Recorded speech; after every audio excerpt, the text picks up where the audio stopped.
What's up, everybody? One Fun Guy podcast in the studio, hanging out tonight.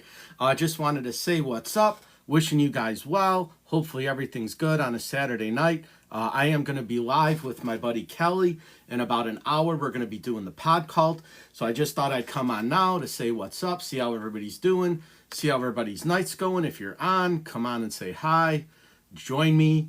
If you see what you like, please follow. It's the best thing that could help me. You don't have to tap the screen. You don't have to send me gifts. You don't have to do anything to be on my live. If you like it and you obviously want to like the show, I'd appreciate that. But we're just hanging out right now, guys. We're just doing a quick live. I will be on with Kelly at 9 o'clock Central Standard Time, so that'll be soon. We got about 40 minutes left, so if you're on, say hey. You're more than welcome to hop on with me if you want to. All my videos live on YouTube, guys, so if you do hop on, don't be scared that you'll see it on YouTube later. But say hi. If you like what you see, guys, just send me some likes. You don't have to send me any gifts. I'm just trying to figure out the algorithm here, so if you could do that for me, that would be absolutely fantastic. But it's not required to stay on, so if you like what you see, just hop in, say hi. We're just kind of chatting it up. I'll be live with Kelly tonight with the pod cult. We'll talk about heavy metal music, some rock, some stuff that's going on in the world.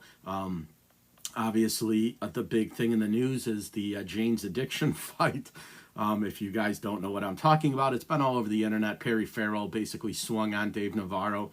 I was never a huge Jane's Addiction fan, but I mean, I appreciated it for what it was. Back in the day, Dave Navarro actually had a show when he was marrying Carmen Electra, and it was kind of like the big thing when I was in college. So it was, Carmen Electra and Dave Navarro when they got married for however short amount of time they were married. So I've always liked Jane's Addiction, but I've never been like a super fan, and I haven't followed them. It's just kind of one of those things. But Dave Navarro's an awesome musician, so you give credit where credit's due. But so we're just going to talk hard rock and heavy metal. If you're on, thank you for joining. If you like the video or the live, just, hit the screen. It's not required, but it helps. So if you guys like what you see, I'm going to share it out, try to get some people on, and kind of go from there. We'll see what's happening, and we'll see if we can't share this out to anybody that's on. If you guys are on and you want to hop on, you're more than welcome. Like I said, if you like what you see, if you could just, hit the screen a little bit would be awesome. I will be live with Kelly in a little bit. He's going to hop on, so that'll be cool. We're just kind of having a quick fun live right now. I'm just on saying what's up. We'll be live with the pod cult tonight. Everything will be on the internet, so YouTube it is. So if you guys are on YouTube, subscribe to the One Fun Guy podcast, subscribe to the pod cult. The videos will end up over there, so we're just hanging out. I'll be live with Kelly in about 50 minutes at 9 o'clock. We're going to talk hard rock, heavy metal, everything in the music scene that's going on. Other than that, I'm just kind of hanging out now. So if you guys want to ask any questions or say anything, you're more than welcome. We're just kind of hanging out, having a good time. And I will say this, guys. If you guys haven't had the Dr. Pepper Zeros, the creamy coconut or the strawberry, you're missing out. They are fantastic. I'm not a big soda guy, but when I do, it's the Dr. Pepper Zero coconut and strawberry creams. They're fantastic. So on a side note, I'm just kind of hanging out, guys. If there's anything you want to know or want to chat about via music, wrestling, movies, I'm pretty versed in a lot of stuff. So if you are on and you want to say hey, say hey. If you want to join me, join me. We're just hanging out, guys, having a little bit of fun tonight. Right before I go live with Kelly for the pod cult, I'm just sharing it out to a bunch of people. If you guys could share it for me, that'd be awesome. I'm just kind of hanging in there and doing my thing. So if you guys are on and you want to hop on, you're more than welcome. If you guys want to be a part of it, you're more than welcome as well. We're just, like I said, kind of hanging out, doing our thing. So I'm just sharing it out to some friends. If you're on, you're on. Awesome. If you like what you see, if you could just send me some likes, that'd be great. You don't have to send me gifts. It's not required. I appreciate it. And I love the fact that you guys do, but it's not required to hang out. I'm not one of those lives where I make people pay to stay in. I just like the genuine friendships, the connections. So if you guys could just send me some likes, that'll be awesome. If you could share it out, that would be even better. But hey, just do the TikTok stuff, right? Like, I'm not asking any huge favors. Just takes a couple seconds to share it out. I'm pretty much hanging out tonight, guys. I will be officially, like, the pod cult will be live at 9. That Kelly will hop on with me, and that usually lasts for about an hour or an hour and a half, sometimes 2 hours, depending on how far and in depth we get. And then usually from that point on, I go live myself afterwards. But I thought I'd just hop on before. I have nothing going on. I'm just kind of hanging out. So I was like, why not? I'll see who's on, see what's happening. If you guys are hopping on, say hi. If there's something specific you want to talk about or you want to ask me, I'm free. So that'd be awesome. I see Ashley, Amanda, a bunch of people are hopping in now. The Turd Bird, what a great name. Tink is on. Thank you guys for happening. Brooklyn just joined, so I appreciate it, guys. All the love and support, really, I do. If you hop on, say hey. If there's anything you want to know, if there's anything you want to talk about, shoot me a subject. We'll go from there. Billy, what's up? If you guys are in and you're hanging out, Anthony, what's going on? Just shoot me a message. Like I said, guys, if you like the video, that's awesome. I'd appreciate all the love and support. I'm just kind of hanging out, doing my thing. So if you guys like what you see, if you can send me some love, I'd appreciate it. But I don't need gifts, guys, right? Save your money, spend it on other things, right? I don't need that. Just likes and shares is what I'm looking for, guys. Save your money, spend it on somebody else, spend it on, somebody who's really involved in the TikTok world. I am not. I go live once or twice a week. I promote my podcast. I do a podcast once a week. So I will be live tomorrow with Haley at 11 in the morning. It's 11 Central Standard Time. So if you don't catch it live, it'll be on it'll be live on Facebook, but it'll be heading over to YouTube shortly after that. So Marabou, what's up? So if you guys like the podcast or like listening to podcast, I think I have a pretty good one. So it's only getting better from here on out. So I'm loving what I'm doing. I appreciate all the love and support. Sammy, what's up? David, what's up? Riley's mommies, what's up? So I'm just kind of hanging out tonight, guys. If there's anything you want to talk about, I'll be on for about an hour. And then pretty much when I'm done, I will be live with Kelly. We're going to talk about music, talk about the world of heavy metal and hard rock. So if that's your thing, join in. If it's not, join in anyways. Maybe you'll learn something or find a new band that you might be interested in or haven't heard before. If not, no big deal, right? It just only takes a minute of your time. If you don't like what you're doing, hop on out. If you like what we're doing, stay in. Same with here, right? When I do the One Fun Guy stuff, right? If you guys like what you see and you want to be a part of it, let me know. Shoot me a message. I'll definitely... Sylvia, what's up? Thank you for joining. Roll, what's up? Knowles all day, what's going on? So if you guys like what you see, if you can send me some likes, I'd appreciate it. Like I said, guys, save your money. You don't need to spend your money on me. Likes and follows and shares are my thing, right? So if you guys send gifts, I'm never gonna not appreciate them. I always will appreciate them, but you don't have to. It's not a requirement. All I want is your friendship and conversation, guys. So if you send some likes, if you share the video out, that means the world to me. If you don't follow me and you want to follow me, I'll follow you back. I pretty much follow everybody back. I don't flex on, saying follow me and then I don't return the favor. When you follow me, I like and comment on all your videos. I play the game, right? So I do everything I can.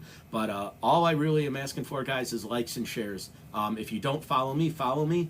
Other than that, guys, save your money. You don't need to spend it on me. I appreciate the love and support. I really do. But, there's a lot more people that are in need. So don't spend your money on me. If you do, it's great. I appreciate it and I love it, but you don't have to. So with that being said, guys, if there's anything here that you want to talk about, anything you want to chat about, let me know.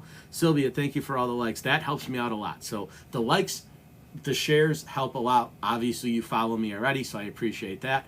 But if you guys are on,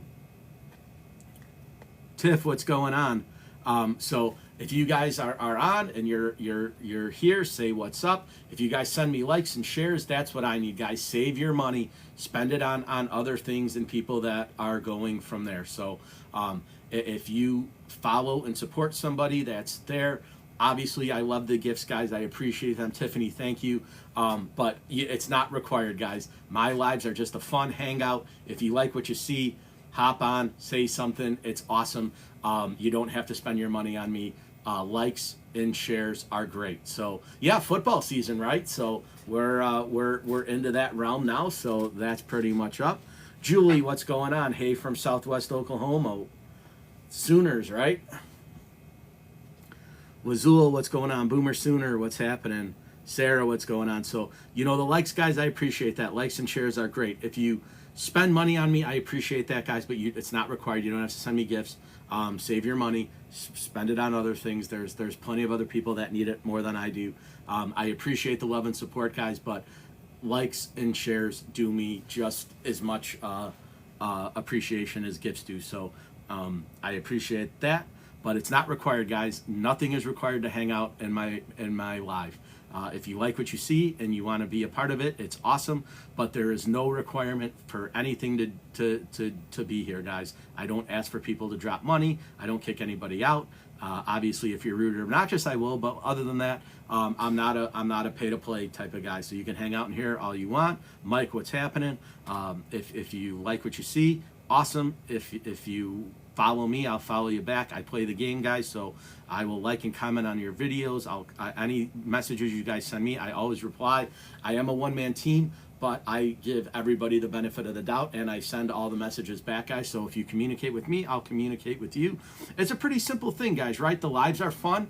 I try to be uplifting, and I try to send positive vibes into the world. Those of you who know me. So if you guys can share me out, that would be awesome. If you don't know me, I'm the One Fun Guy. I do a podcast. It is the One Fun Guy podcast. That's live every week. I do it once a week, usually on Fridays, Saturdays, or Sundays. Tomorrow it's going to be with Haley at 11 o'clock Central Standard Time. That video will be live on Facebook, and then it'll post to YouTube. I'll be live with Kelly tonight in about 40 minutes now. He'll be joining me at 9 o'clock. We'll be talking about everything hard rock and heavy metal. So I'll wait for the topics of conversation with him when he comes on. But if there's anything you guys want to know or you want to ask or a subject you want to talk about, obviously I'm a wrestling fan. Professional wrestling. I love horror movies. I love all movies in general, right? I love music. I'm a big fan of hard rock and heavy metal, obviously, but I listen to all kinds of music, so I don't discriminate musically. If there's something you guys want to listen to and it's not my thing, I'm always up for new experiences, right? So I dabble in some country, I dabble in some rap, I dabble in some dance, I dabble, hip hop. Eclectically, I like some opera. I like some plays. So musically, I'm kind of all over the map, but I just kind of hone in on the hard rock and heavy metal scene. That's my favorite. But, music is music, and good music is good music. So I'm always up for suggestions. If you guys have anything you think I should listen to, I definitely will. Cody and Rhodey teaming up, right? That's a weird thing. Did you have I watched Friday the 13th on Friday the 13th, so I did. And I sent out a bunch of stuff, right? I had a picture of Michael Myers with Jason, and he goes, Mike, guess what day it is? It was Friday the 13th. But getting back to Cody and Roman, it is what it is, right? That's the storyline they're going to go with. I'm imagining at some point Roman's going to turn on Cody. I don't know if he's going to rejoin the bloodline. Obviously, they're not going to give them the tag team belts, so it's kind of a dull storyline, but it reintroduces Roman back into the scene of wrestling. Do I think it's going to go anywhere personally? No. My guess is that they will kind of have one of them turn, whether if Cody goes heel, obviously he's a face right now. He's got the belt. That's generally the thing. The good guys keep the belt. It depends on what they're going to do with Cody, if they're going to let him keep the belt, if they're going to give it back to Roman. I don't know. It's a weird thing, right? For those of you who aren't fans of professional wrestling, obviously what I'm talking about now might not make any sense to you, but in the grand scheme of storylines, they have to reintroduce Roman. Obviously, he's not going to be a part of the WWE full time because he's making movies, so he'll play when he can. He'll go to work as an actor when he can. They'll try to mend the two. Other than that, I don't really know what's going to happen. Personally, I would love to see Tonga Loa and uh, uh, Jacob Fatu and all those guys kind of turn on Sola. That would be kind of cool, right? He's kind of the guy right now, right? As part of the main heel of the table, so to say. Um, I don't know if he's dealing with his cancer or not. I know he dropped weight for a movie role. Everyone said he got sick again. I don't think he did. I think that was just for Hollywood purposes. Obviously he can't be big and bulk all the time. It could be back. I don't know. When he left to do a movie, but the circulation was that the cancer had come back. I don't think it did. I think that was just kind of a way to get him out of the business to go make the movie now that he's back. Personally, that's what I think. I don't know if it is. Obviously, I hope it's not. But at this point, I would love to see God reform, right? I know Triple H is kind of given a lot of leeway with a lot of things that hadn't started in the WWE, right? So the Bullet Club is one of them, right?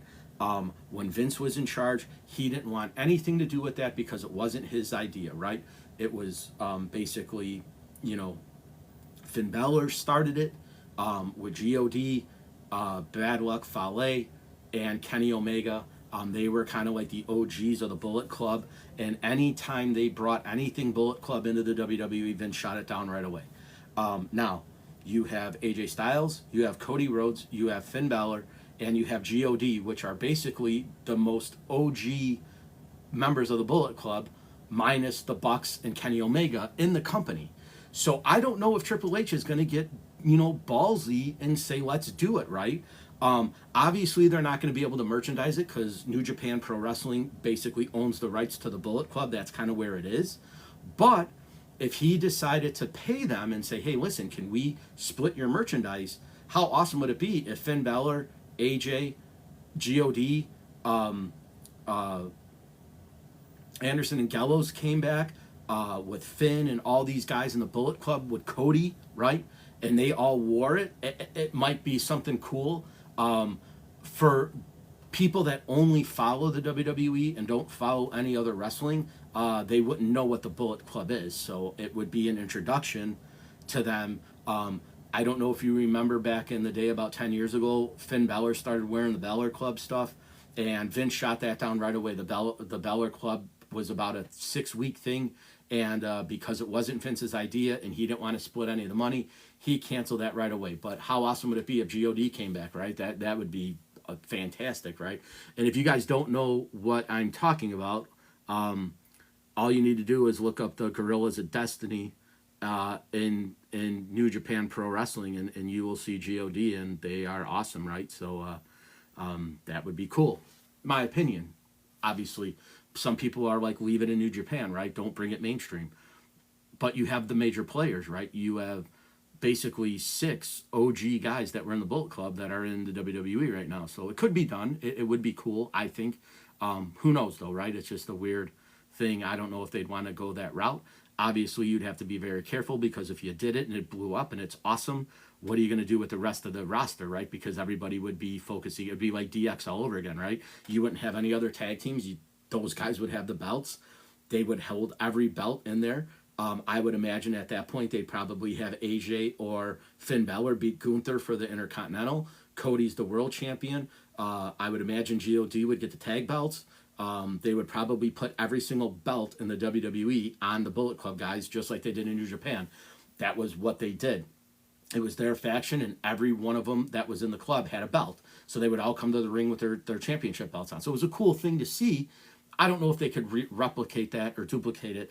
Again, it would all be financial, right? Because New Japan would own the rights to the Bullet Club. So you would have basically a kind of quasi-monetary thing where if the WWE exploded and the Bullet Club stuff was everywhere, obviously they would have to give their cut to New Japan, because they hold the rights to it, I guess. But it would be interesting to see, right? It's just kind of a cool thing if that's what they plan to do. That's what I would like to see. But again, money is involved. other federations are involved, so gotta kind of take it for face value. Like I said, guys, if you're not a wrestling fan, you have no idea what I'm talking about. If you are a wrestling fan, pipe in, let me know what you guys think about it. Would you like to see God reform and get out of the table? Would you like to see the Bullet Club come to the WWE? Personally, I would. I don't know if other people would feel the same way, right? It's always been a New Japan thing, and it hasn't left there. It went to Impact for a little bit. They had a few guys show up there with the Bullet Club stuff on. AEW obviously has Bullet Club Gold with Jay White and the Guns. So it's around, but it's not mainstream. It's not WWE yet. So AEW's dabbled in it. Obviously Impact has dabbled in it. It's been around. I think Chris Bay and the other guy are still doing the Bullet Club stuff in Impact. I don't know how active they are with it. I know that Jay White showed up there with the belt before he went to AEW. So it's just kind of a cool thing. I don't know. Anything could happen, right? We don't know. And that's why we watch it, right? Because we don't know who's going to show up. We don't know what's going to happen. That's what's entertaining about it. So if you, like I said, are... Sheena, what's up? If you are a fan of professional wrestling, chime in. Let me know what you guys think. Obviously, if you're not, you again would have no idea what I'm saying. So it's just my opinion, right? I'm just one guy who kind of likes to see the excitement and the pops and everything that professional wrestling is supposed to be. And I'm sure I'll get a bunch of grief for saying the Bullet Club should go to the WWE. But maybe your opinion is the same as mine, and you would like to see it. I know I would like to see it. Is it going to happen? Probably not. Is it wishful thinking? Definitely. Is God reforming going to ever happen? Probably not. Again, that was a New Japan gimmick. They're not going to bring that into the WWE because they don't have the rights to it. But if God does own the rights to their own name, they could reform and put the paint back on their faces and do the Guerrillas of Destiny. That was awesome. So, at least in my opinion, I thought it was awesome.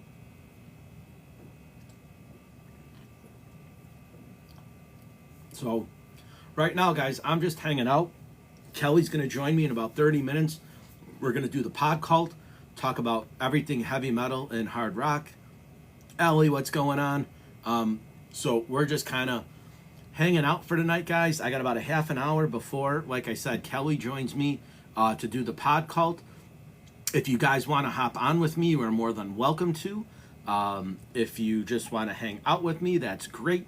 Like I said, guys, don't spend your money on me. I don't need gifts. Spend it on somebody else who needs it or is looking for it. Guys, all I ask is that you like it and you share the show. If you can like my live and you can share it, that would mean the world to me, guys. I don't save your money for the gifts. If you want to spend it on somebody else who needs it or friends that are looking for that, I would much rather you do that, guys. I appreciate the love and support and I appreciate all the gifts, but I don't need it, guys. Save your money, spend it elsewhere. Just join my live and be fun, be interactive, do all the TikTok things, but you don't have to spend money on me, guys. I really save it for your friends or people who are really, into making money on TikTok. I am not. All I use TikTok for is to promote my podcast.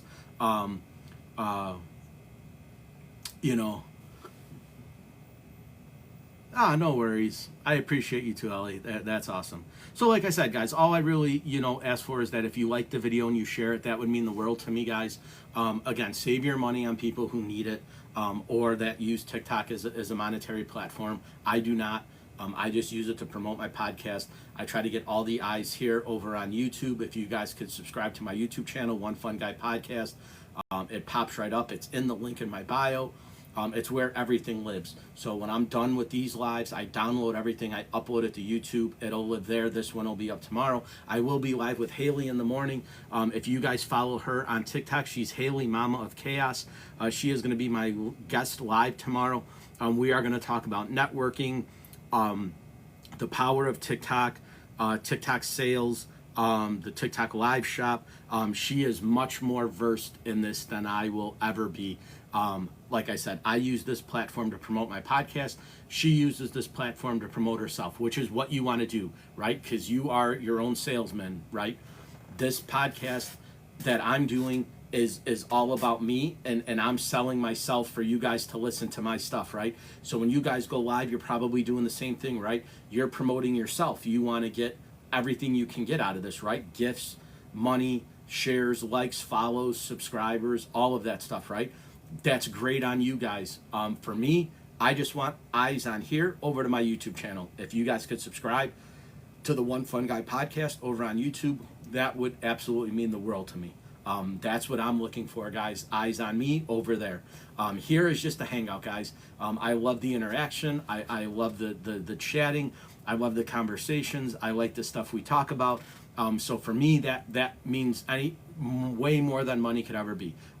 The genuine friendships I forged on here, the people that are absolutely involved in my life, and I'm involved in theirs. That's what is important to me, guys, right? The genuine friendships and the networking and the people I've met mean more to me than any amount of money I could ever get.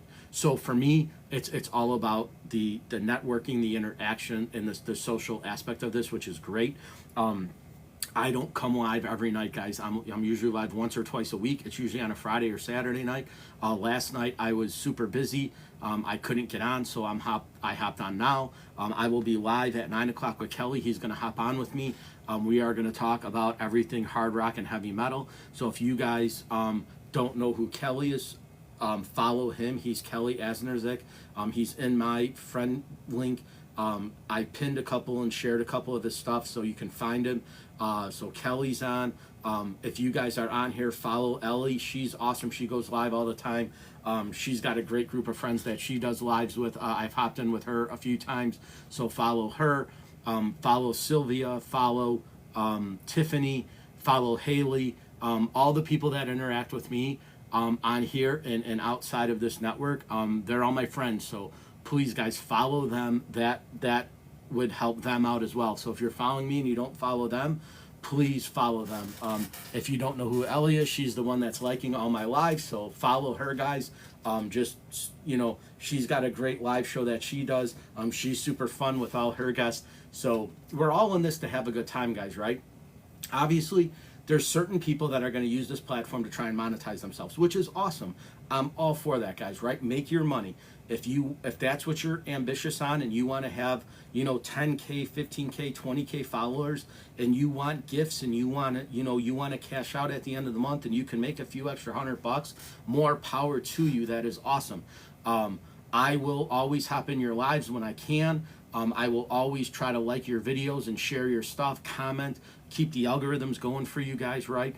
And that's what it's all about. It's all about being social, right? It's social media. So interact with people, engage with people, like their stuff, follow the FYPs, follow the FYFs, right? That's what they're there for. That's why people pop into your feeds. So if a video shows up, just give them a heart, right? That's all you have to do. Even if you don't comment and even if you don't watch the video, right? They tell you to watch the entire video, wait till it's over, like it, comment it, do all. If you like the video, it's gonna get likes, right? You're trying to get more views, right? So most people are stuck in the 200 to 400 view range. I know I am. I think a few of my videos have gotten up to the thousands. Most of them fall between the 350 and 450 range.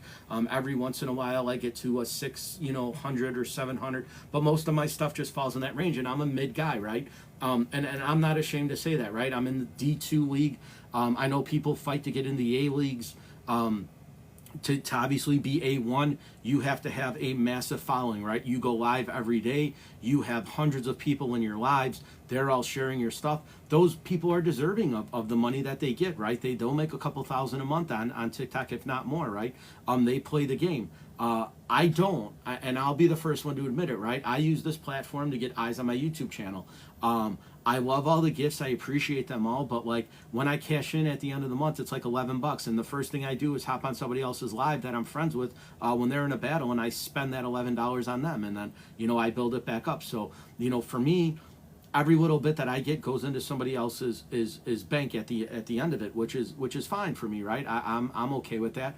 The only thing, guys, is that for me, especially, I don't play that game, right? Like I'm not in this for the money, right? I'm in it for the views and the eyes on my YouTube channel. Now, would I like to monetize my YouTube channel? Absolutely, right? Once I hit 1,000 subscribers on YouTube, I can start monetizing YouTube. That's what I would prefer to do, right? Because I want to get my podcast out there and in front of as many eyes and ears as I can.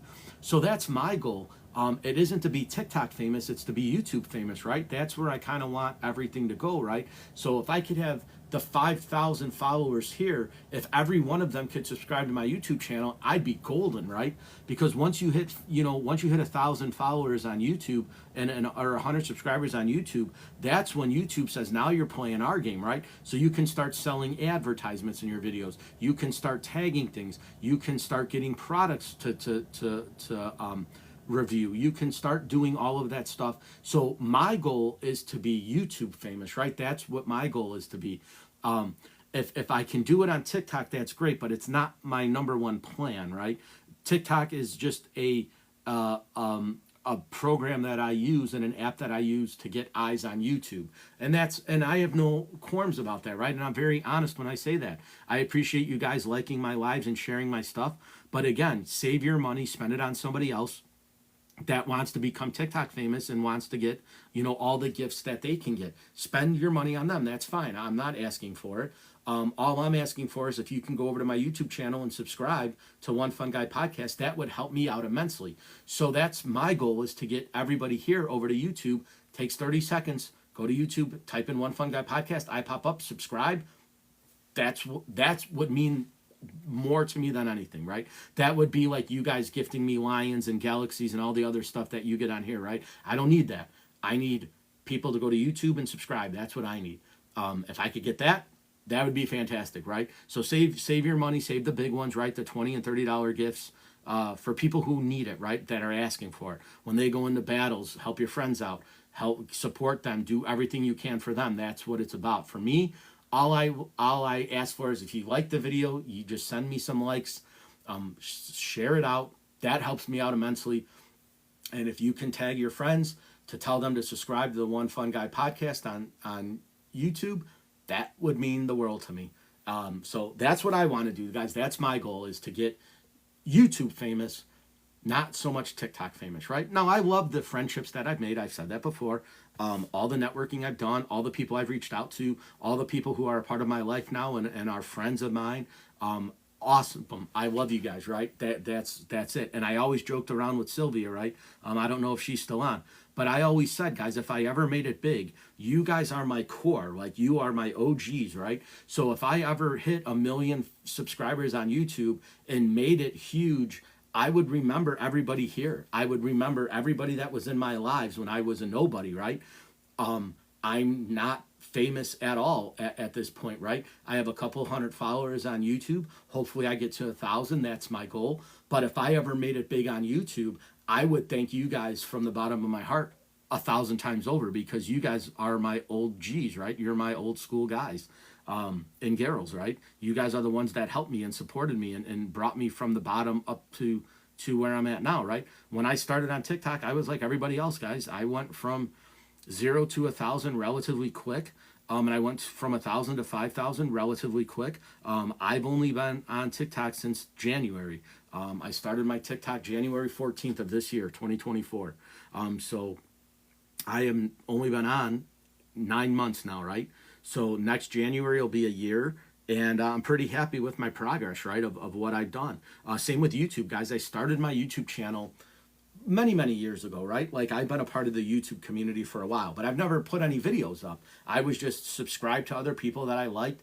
I was involved with what they were doing, and now I'm trying to get in with them, right? Saying, hey, be a guest on my podcast. Let's talk about your adventures. Let's talk about your trucks. Let's talk about your, what you got going on. I follow a bunch of overlanding videos. Obviously, I have a Nissan Frontier, a 2023, so I'm starting to do the off-road stuff, and I'm starting to get into that community. I've always been in the music community. I've always been in the wrestling community. I've always been in the music and movie community, but now I'm starting to branch out, right? So there's other things that I'm interested, right? So I'm interested in the truck world and the camping world and the outdoor world, and the sat vans and the overlanding rigs and stuff like that. So that's been a big part of what I've been doing now, right? And I'm interested in that kind of stuff. Not that I have the time or the necessity to go on an overlanding trip, but if I did, I would definitely do it, right? I'd be more than happy to oblige. And I got a few friends now that I've made that are in that community. So I obviously help them out. If you guys go over to my Instagram channel, you will see them all. Tell and Size, one of them. Last Line of Defense is one of them. Mike Glover's one. All these guys that are on my Instagram, those are the guys I follow on YouTube. They do overlanding. They got awesome trucks. Mike Glover just did a Lexus 470. He rigged that out. Last Line of Defense, that Mike did a Tacoma and a Tundra build. Tell and Side just did a Tacoma and a Tundra. So those are the guys that I follow, right? And Jordan Brady, he's got Lobo Adventure Trailers. His company basically does camping tag-alongs, right? So he has these off-road trailers that have kitchens, sinks, food storage, food prep, places to put your equipment and stuff like that. So guys, check out Lobo Adventure again on my YouTube and on Instagram. My buddy Jordan is owner of that company, and he's doing some awesome stuff in the camping world, right? Making it kind of cool for anybody who doesn't really have a good setup. You can buy his trailer, tow it with you, and basically you can go camping for an entire weekend just based off of what he's got going on. So that to me is awesome, right? Like that community is great, and I've been involved now in that overlanding community, right? I don't have time to do it personally. I wish I did. I don't have the time on the weekends to go 8 or 9 hours into the wilderness to camp. I wish I did. I don't. But I like watching other people do it, right? Because I have the capability, if I wanted to do it, right? I could buy a trailer for my truck. I have a Pro 4X Nissan Frontier, and it's awesome. It's got all the bells and whistles. It can take me pretty much anywhere I'd want to go. I just don't have the time to go. But I have the means, if I wanted to, I very well could. So that excites me, right? So maybe one day, right? I was trying to find out a way a couple weeks ago to take you guys on adventures with me when I go somewhere, right? I try to take these mini road trips, no more than 90 minutes, in any direction of where I'm at, south, east, or west. So just try to find new spots, something cool, right? Whether it's ice cream, a donut shop, a pie place, a different restaurant, something cool, an outdoor spot, a lake or a park or something like that. I just don't want to get in trouble driving to do it. So I thought maybe it would work. It didn't. I did a video on it and it got taken down, let's just say. So I got in trouble. So I'll find a way to do it. But again, it's just something I'm capable of doing. I just don't do it. But I have the means to do it. So, but yeah, I'm just kind of, I'm like every other person, right? Like I like doing cool stuff. I don't make a crap ton of money. I live comfortably for sure.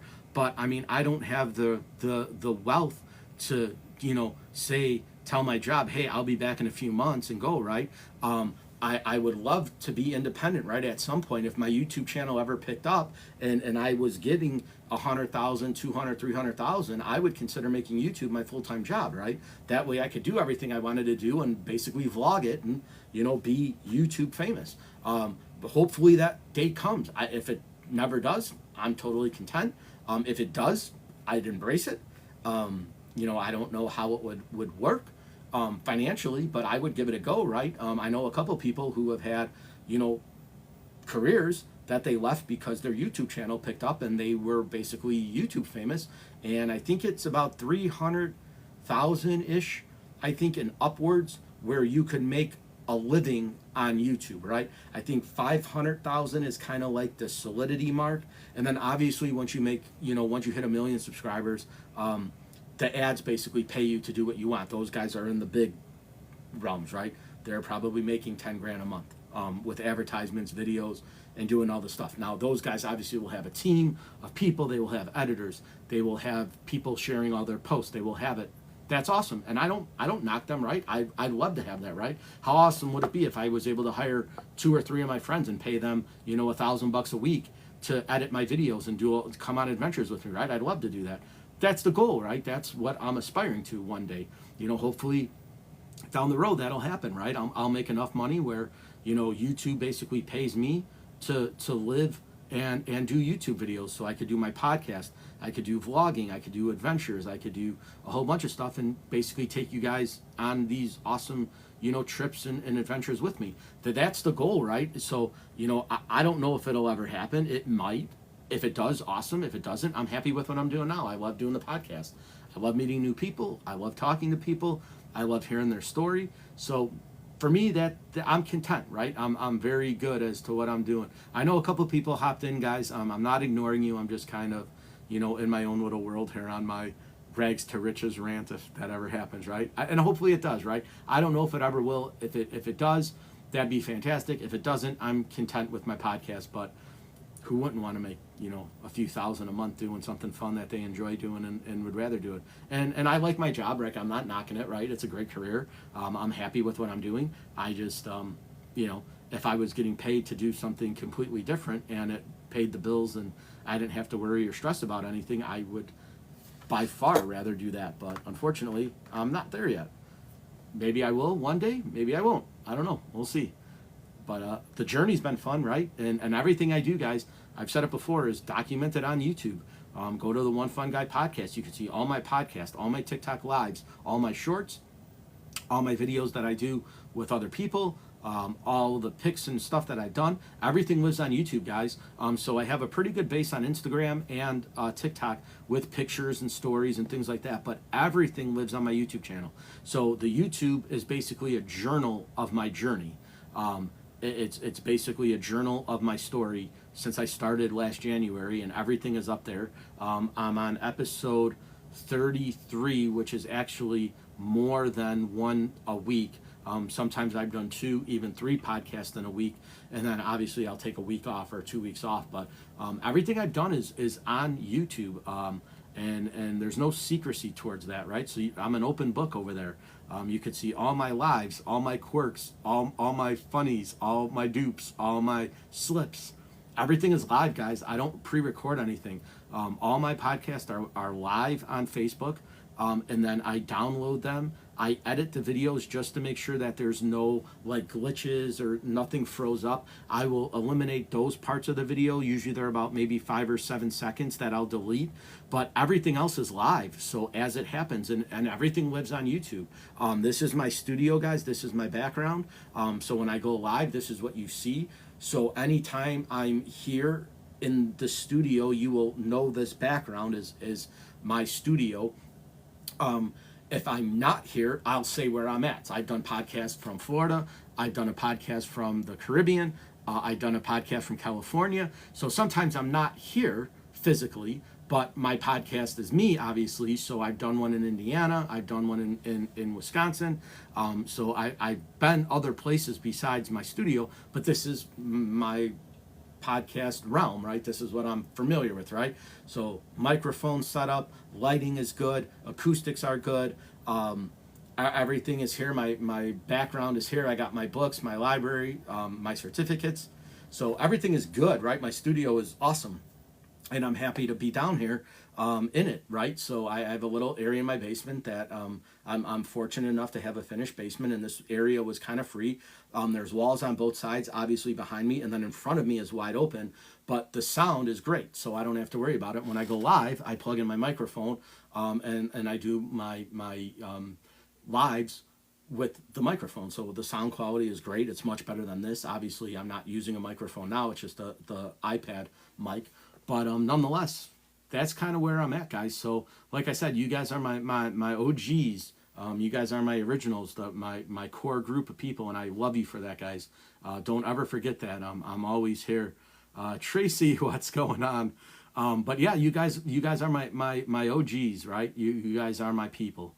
And I love you guys for that, right? All the guys and girls that have been here since the beginning, you are my core, right? And I'll never forget you guys. And even if I do make it big one day, and obviously I hope I do, I will never forget you guys, right? You guys are my originals, and you guys pop up on these lives here. So if I ever had 500 or so videos up on YouTube, and I'm at 1 million people, and I got good equipment, and I have a better studio, and when you guys look back at these first 25 or 30 podcasts that I started with in the first year I've done it, and you guys see yourself on YouTube, and all the comments are you guys, you'll know, right? So if I ever made it big, and I shout you guys out, and I tell people, hey, go away, hey, take a bath, right?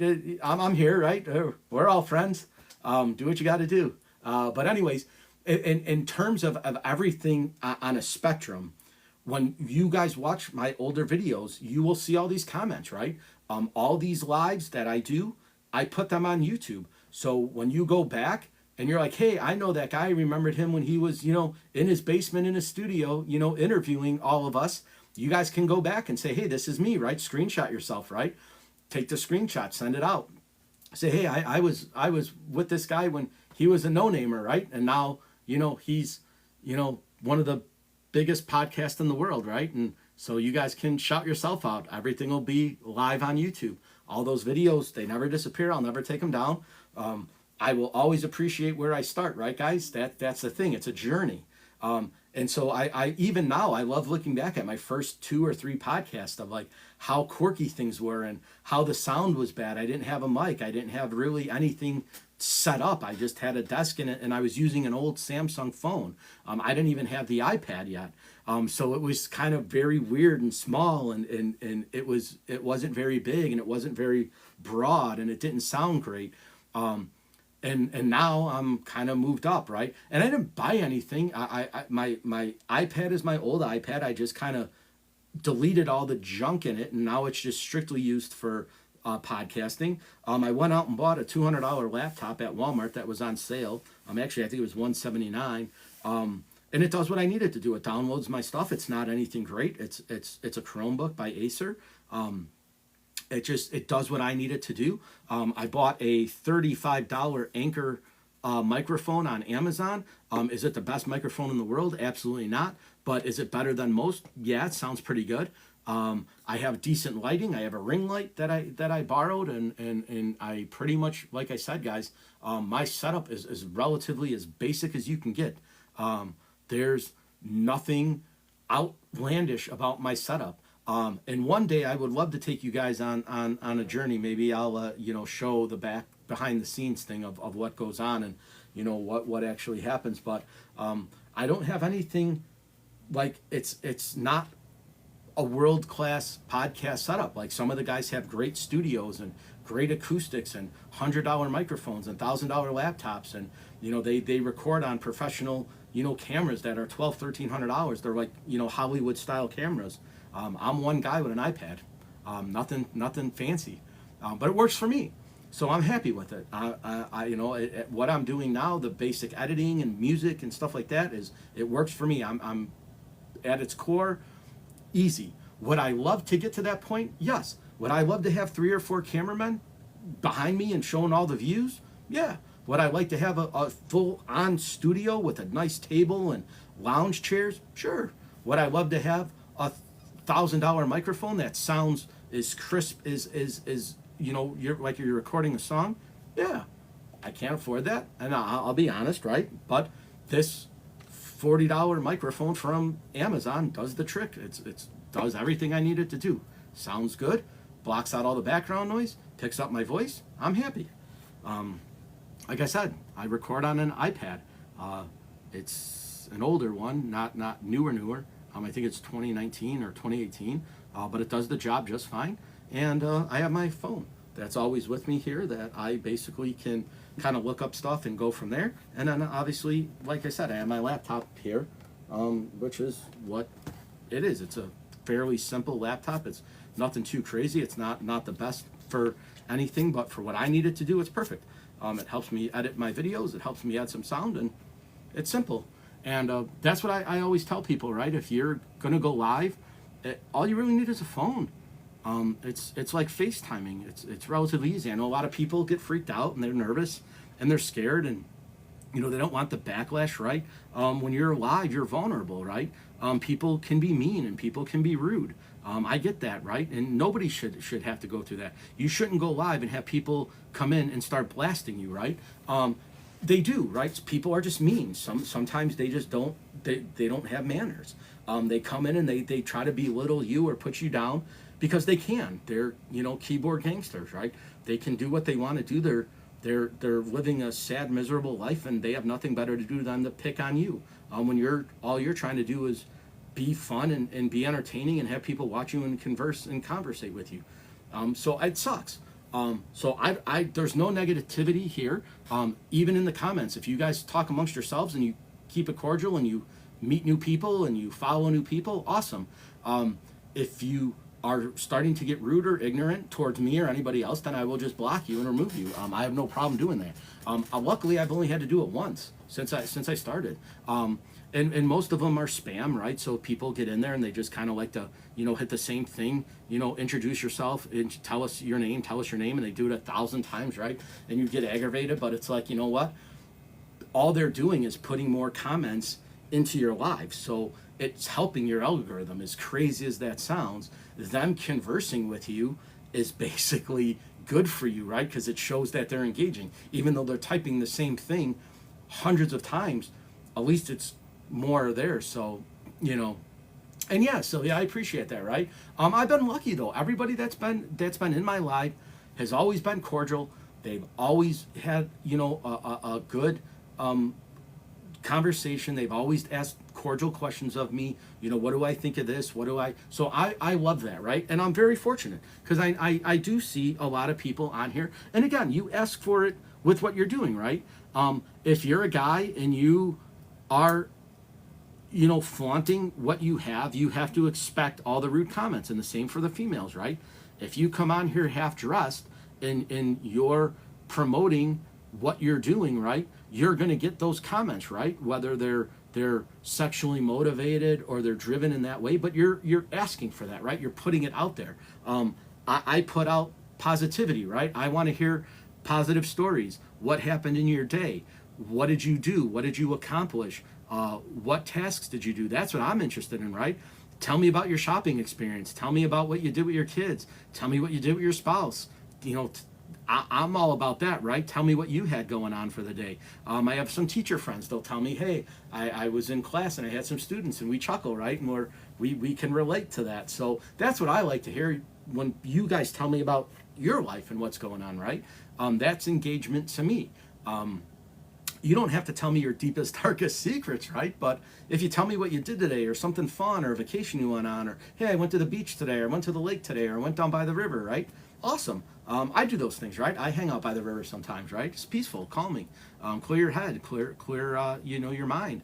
But that's what I like to hear, right? The positivity of the world, right? I don't want to hear, somebody making fun out of somebody else. Like I don't get enjoyment out of that, right? Or somebody putting somebody else down. That doesn't do anything for me. I hate bullies. I hate the negativity. I try to keep everything positive and upbeat and uplifting. And some people tell me some sad stories, right? Beth was one of them, right? She got on my live one time and said, hey, just so you know, I had brain cancer and I'm never going to get over that. And so I was like, tell me your story. And she did. She was an open book on my live. We did a podcast together. We're actually doing another one next week. But she is an incredible human being, right? I've met some people that have told me, some stuff that happened to their family members, ones that they've lost. I don't want to say her name because I don't know if she wants me to tell her stuff, but she basically told me that her son had passed away, and she does TikTok to keep his memory alive.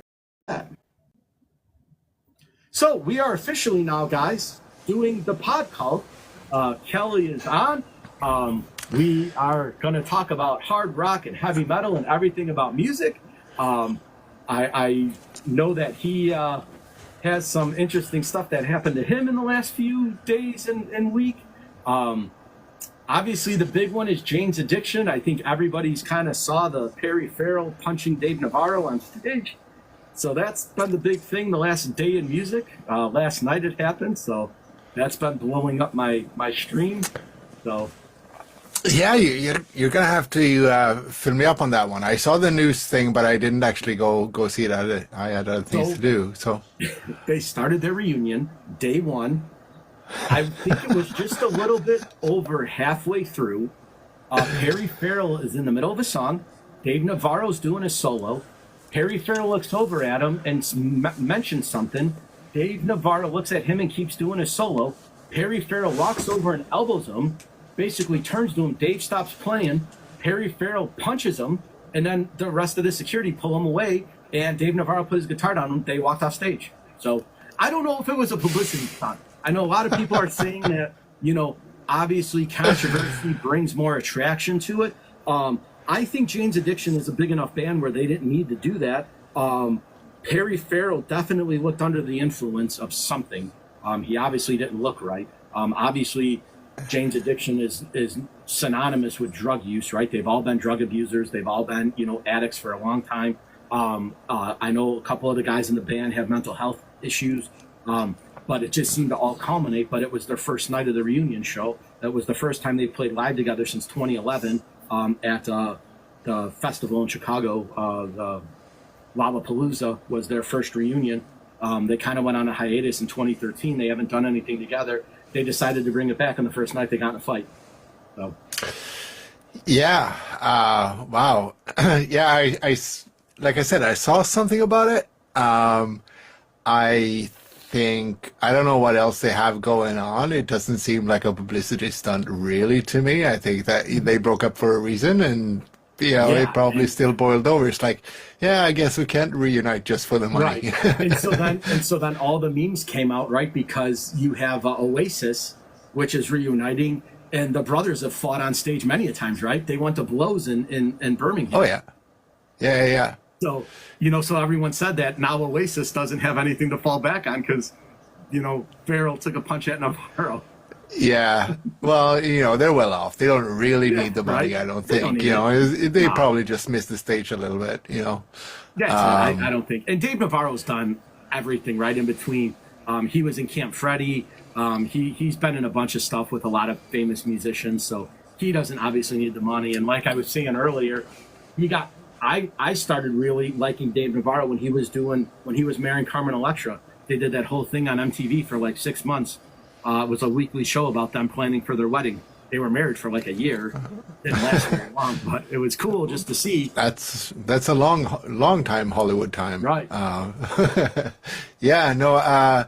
Yeah. He was in Chili Peppers too. I got to see Chili Peppers, Queens of the Stone Age open for them actually. The Songs for the Deaf thing, and it was a buddy that bought tickets at that time, and I was a little bit worried that it was going to be. I didn't really like Navarro's work with the Chili Peppers, but But luckily enough, Frusciante had just returned just before they started playing there. But it's bizarre because one of my favorite Red Hot Chili Peppers is with Dave Navarro, Aeroplane. Oh, really? Love that song. Yeah. Yeah. No, I'm a pre-Blood Sugar Sex Magic kind of guy. I like their earlier, more offbeat stuff. So I'll try not to swear. Do we have the 18 plus filter on? Anyway, but I know that Perry's been unstable in several ways. The company I work for, usually every year at their corporate annual event, they're a pretty well off company. So one year they had Perry Farrell come on with a sort of the corporate band as a guest singer. They had Ozzy come on one time as a guest singer and stuff. But when Perry came on, people are just saying that, oh my God, he's so out of it. It was like, he was out of it way more than the salespeople at a corporate event. Like that says something. So yeah, I think there's stuff going on there. Interpersonal and maybe the substance thing is still a thing. I don't know. I haven't really kept up to date, but that well, there was that, and then obviously the Linkin Park thing is also something that I don't really care about, because I don't think that Linkin Park is my thing. But the thing is, it's happened, and it's the whole Scientology and the controversy. Yeah, that's what it is, right? And again, I'm not saying a girl can't front the band.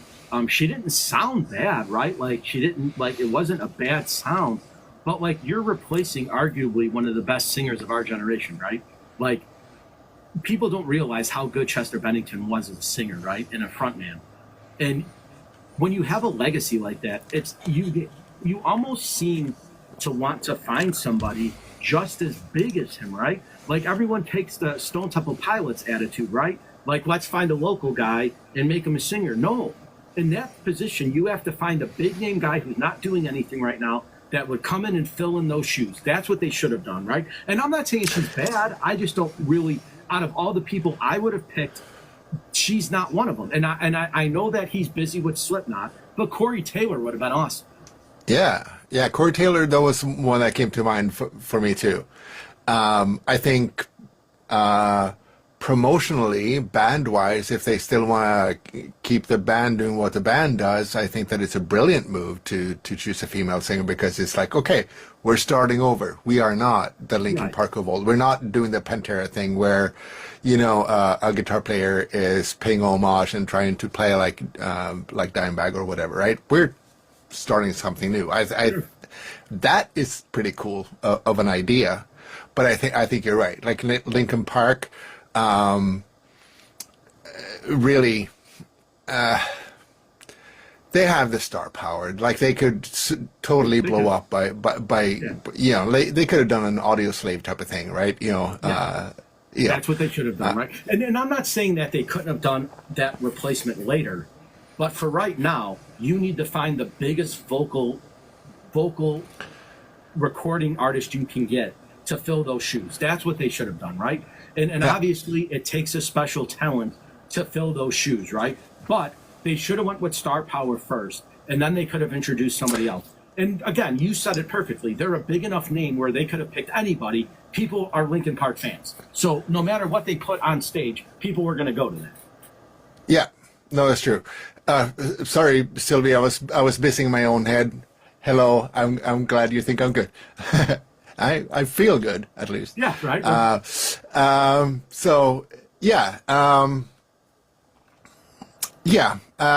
But like I said, if they want to keep doing what they're doing and have the fame that they want to have, I mean, they'll still fill some stadiums. So let's give the girl a try and see how she does. Maybe she'll pull it off. Right. And I think they're looking at like the other famous bands that have female fronted vocalists that are doing fairly well.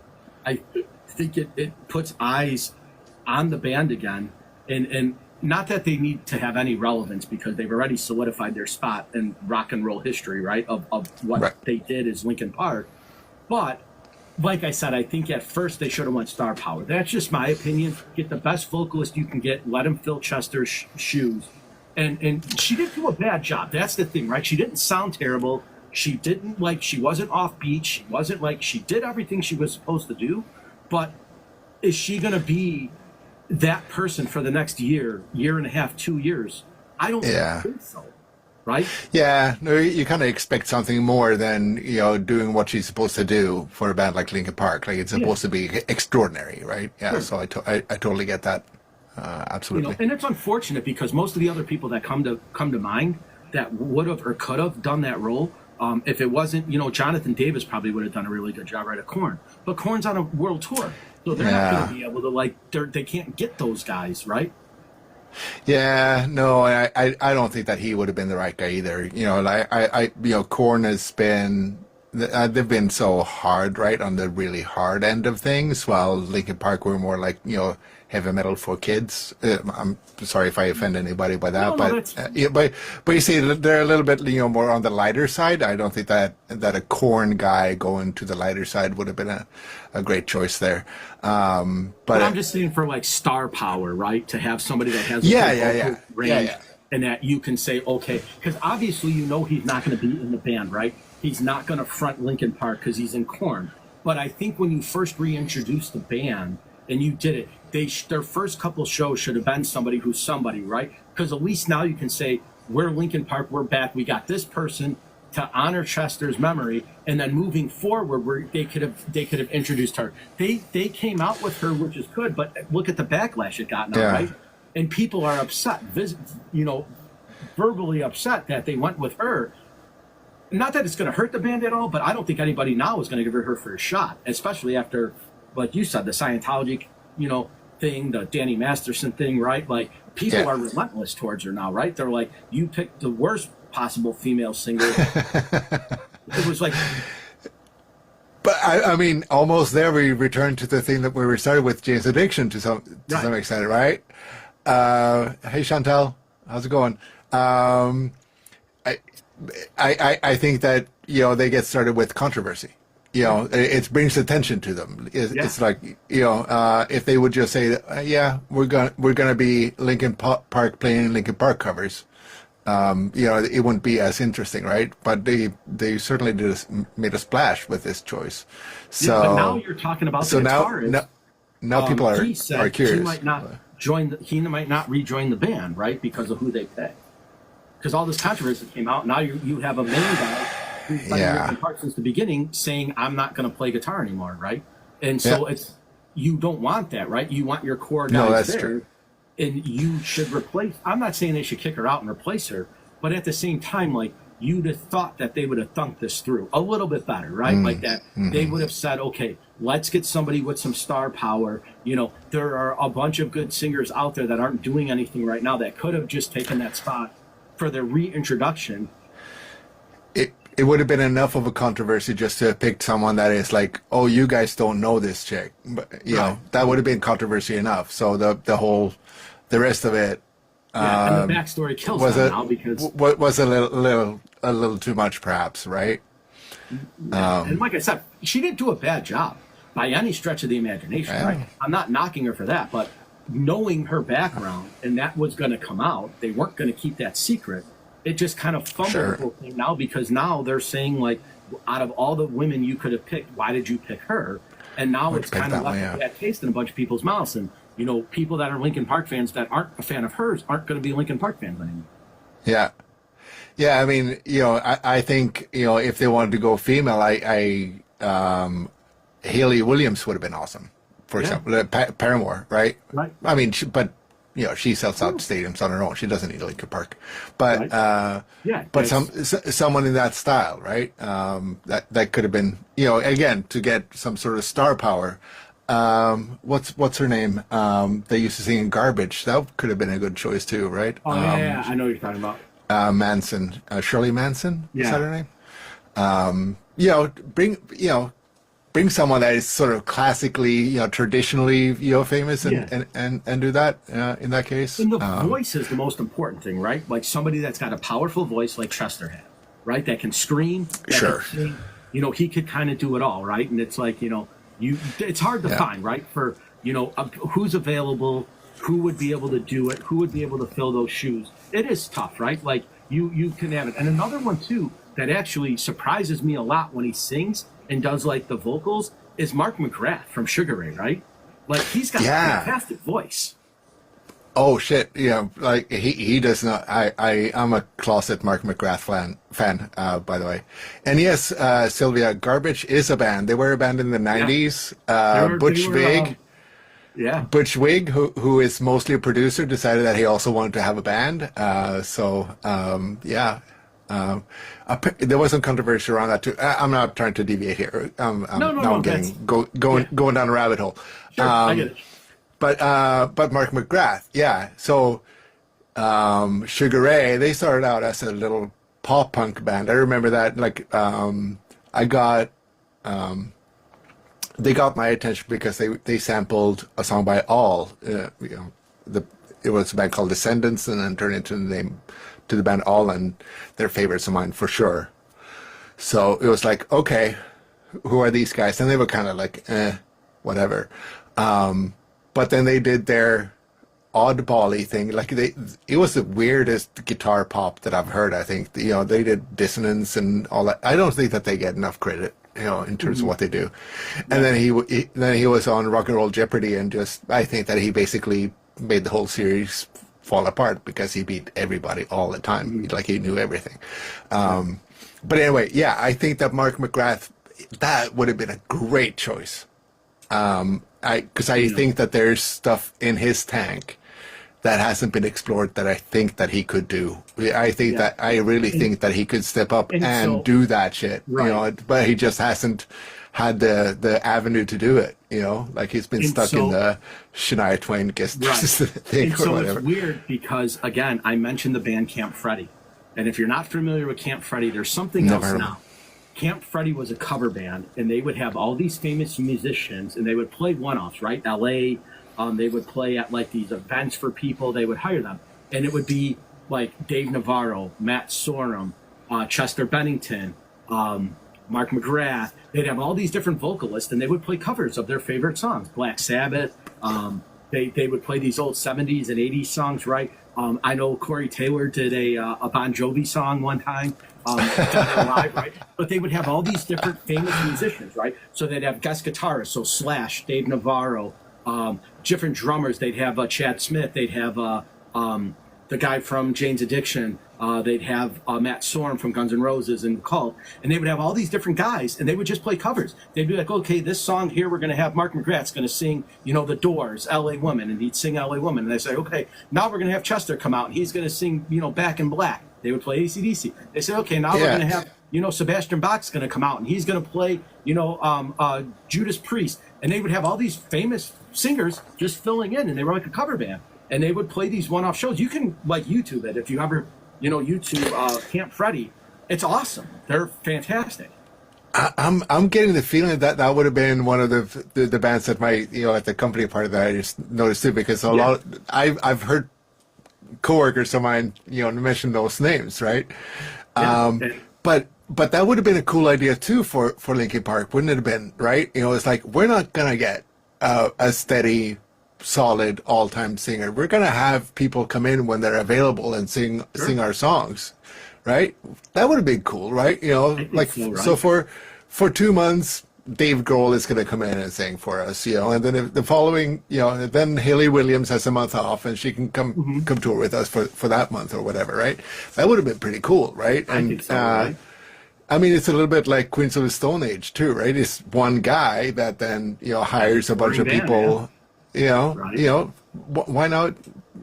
That could have been cool too. Like still have the songwriter and write the songs and play the tunes, and it doesn't, and then make it interesting. Yeah, and it doesn't take like a special like person to do that, right? Because everybody's unique in their own way, right? And that's what I loved. Like Chester Bennington, I love when he did Stone Temple Pilots. I thought he was their best singer. They did an EP together. His songs are great. Dead by Sunrise is fantastic. I don't know if that's his other band that he did. It was kind of an industrial thing. He did it with the guys from Orgy. That is awesome, right? That's one of my favorite albums. And it was different than Linkin Park, but it showed his vocal range. It showed how good of a singer he really was. And he doesn't get the credit that he deserves because he was phenomenal. Yeah, I don't always work with Stone Temple Pilots. It's another one of my pet peeve bands. I really don't like Stone Temple Pilots from day one. Stone Temple Pilots were really good, right? They were like the Nickelback of the early '90s to me. Yeah. So I'm sorry, but that's me. It was like, okay, now we know that grunge is mainstream because Stone Temple Pilots. Yeah, right. So I have an aversion to them, but I'm sure they did a good job. I mean, I'm not trying to knock anybody's musicianship or what they do. Right. Yeah, and that's the thing. So. It's unique because it could have been great, and not to say that it wasn't, right? Because people were just ready for it, But like Chester's son came out and said that it wasn't good. Chester's wife came out and said she didn't really care for it, right? You have a bunch of fans that are kind of wishy-washy. Because if you would have had the support of the family, right, and said this person did a great job and they really did what Chester, like she made his memory stand out, and it kind of seemed like it didn't happen, right? They kind of seemed like out of all the people you could have picked, this is the person you picked, and they didn't do justice, right? And like I said, she didn't sound bad, but she's not Chester, and people wanted that explosive voice, and she didn't have it. Yeah.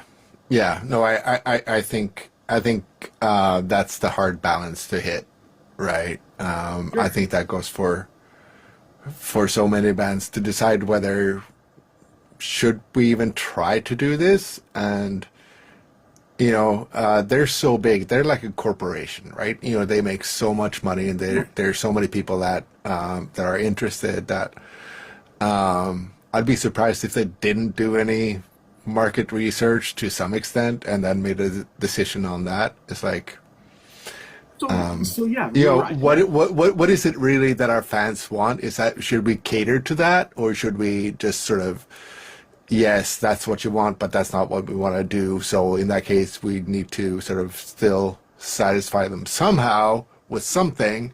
But it seems to me that the consensus is that they made a bad choice. Yeah, and it was a little bit premature, right? Because they didn't have to come out when they did, right? Mike Shinoda's done other things with other musicians, right? And he's got a great voice too, right? So like, he can sing on his own, right? He might have been able to front the band, right? He could have probably done it. I just don't think that they put somebody out there and it fell short, and now they're going to have to try to reevaluate that situation, right? Because I don't know if they're going to keep going on tour with her, if they're going to say, hey, listen, we've come to the decision, we're just going to move on, or if they're going to stick with her, right? If they have her back and say, listen, we don't care about what anybody says, she's our girl, this is what it is, and this is how it's going to be. Yeah, no, but I think that they're prepped for a while. I saw, the Metal Injection or whatever. Like every week there was some sort of Linkin Park reunion type of rumor, like so and so is gonna, join on guitar, and then that person says, "No, I'm not at all." I don't know where that. So there's definitely been a PR strategy around them doing what they did when they did it. Yeah. Was it the right strategy? I mean, it seems like not. Right. No one's time to tell, right? Judging by, because but people in the music business forgive and forget, right? They everyone's about second chances. I just don't know. Like they would have to, when they do their next live show, they are going to have to do something over the top to win people over, and that it's going to be the decision of what they're going to do next. They have to do that consistently over a long period of time for people to buy into it, because Chester was so loved by so many people, right? So for people to buy into it and accept something else that is controversial to begin with, like they have to do something extraordinary for quite a while before people get won over. It's not going to happen with the first gig. It's not going to happen with two. It's got to be 3 tours straight or something like that. And I'm it's sorry. the same thing, right? Like there's bands, Soundgarden comes to mind, that said no one's ever going to replace Chris Cornell. There's nobody that has his vocal range that can do what he did. The band's over, right? Now they can start a new band with a new singer, right? That's a possibility, right? They could get, like a Jeff Tate from Queensryche, right? That's got a big, powerful, over-the-top voice, and they can call themselves something else. But for them to ride on the Soundgarden name, it's never going to happen, right? There's nobody that's Chris Cornell. Yep. Yeah, and I totally respect those decisions too. I think it would be totally cool for Linkin Park to be the members they are, and write the songs that they've always written, but take a new name. They're big enough anyway for people to know that this is Linkin Park, but with a different singer, and they can call themselves, I don't know, Wicker Park or whatever. Yeah. Oak Park. Right. Whatever. So many parks here in town. But anyway, but you see what I'm saying, right? Like Led Zeppelin, they had they had Plan Page doing their stuff, but they never called themselves, Led Zeppelin ever again. No, and they did play a little bit with Jason Bonham, but they still didn't want to call it Led Zeppelin because he was like, if John's not in the band, it's not Led Zeppelin. And I think that's final, right? So I think when they had John Paul Jones, Plant, and Page with Jason Bonham, I think they called it Legacy, right? It was Legacy Zeppelin. Yeah. Like it was something. It wasn't Led Zeppelin, but it was like. But it wasn't they played Led every Zeppelin. song, but it wasn't. They didn't go under the moniker of Led Zeppelin. They were like, this is the legacy of it, right? And then they obviously did it right. But again, you had arguably the greatest drummer of all time pass away. What are you going to do? You can't fill those. There was nobody that would have been able to play like he did in that band. Yeah. Right? And that brings us to another question too, which is, when someone's significant like that, it's obviously more significant when they pass away as opposed to when they quit. Sure. Because you could argue that, Black Sabbath, when Ozzy left, was like, what is Black Sabbath without Ozzy? Without Ozzy, right? And they, Ozzy's never been, or Black Sabbath was never the same ever again. And they, tried a bit, with them getting together with Ozzy and stuff, but it didn't really, they were old and and worn out and all that stuff. But you see what I mean, right? You know, it does seem like someone passing away is sort of a good or good enough reason for people to say that we're not going to continue as the band, whatever. And I mean, look at how long did it take Queen before they went with Paul Rogers, right? Before they got Adam Lambert, right? They were 20 years in hiatus, right? So it was, you know, they didn't make music since the late 80s all the way until 2005 or 2006 when Paul Rogers came in. It was like 20 years after, you know, and then they landed on Adam Lambert, which isn't terrible, but it's not Freddie Mercury. And that's right. Yeah. But there, I think we're going straight back to what you were arguing for Linkin Park, like, because Adam Lambert was famous at the time, at least from American Idol, right? Yeah. So he was a big name then.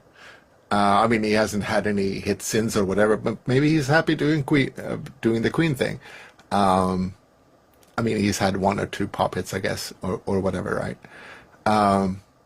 But they picked a guy that can hit the notes that Freddie Mercury could hit. Is flamboyant of a person, so it wasn't a carbon copy, but it was close enough for people to say, yeah, good pick. You know, like, we know it's not Freddie Mercury. It can never be Freddie Mercury, but at least someone can perform the same stuff in a similar way. So that, I think that's what you're saying about Chester too, right? Is that we know that we can't get Chester. Yeah. All right. But let's get someone that is that people can say is at least somewhat like, you know, like I can go to Linkin Park and say that yeah, I saw the second best thing. Yeah. You know. Right. You know, the good enough. Like I said, you have to look at your choices, obviously, of who's not in bands now, right? Who's not on tour, who has time to do it. You know, so a lot of that comes into play, right? I'm sure they probably had 3 or 4 other people that they asked, and they're like, I just can't do it. I have obligations elsewhere. Or someone that's up and coming, and this would be like a big break for them, right? But they're still, you know, somebody, you know, but they're a little bit further down the ladder, perhaps, right? But this would be, you know, it's like Adam Lambert. That's a good example, right? You know. But Adam Lambert had stage experience. He had rock star experience with American Idol and his solo stuff, right? Like but very little though. To have that kind of stage presence that Chester had, right? That can control a crowd, that can get a crowd going, that'll listen to him, that'll feed off of him, that his energy. She didn't have that, right? And that's what was missing. Obviously, Chester was one of a kind, right? That was able to do that. There's very few musicians that can go out and have the stage presence he had, right? And not for anything, and whether you like him or hate him, but Limp Bizkit does that, right? Limp Bizkit gets the crowd going, right? They are an energetic band when they play live, and that's how Linkin Park was, and they didn't have that. Yeah, for sure. Hey, Mary Beth, by the way, just saw you joining. Good to see you. And I think now I got sidetracked. Mary Beth, you're throwing me off here. What were we talking about? So I said that my comparison was like somebody like Limp Bizkit that can get a crowd going, right? That can energize a crowd from nothing, right? They do it. Whether you like them or you don't like them, they can get a crowd on their side. Absolutely. And that's one of those things that, you know, the Linkin Park singer now doesn't have proven. Like it's, you know,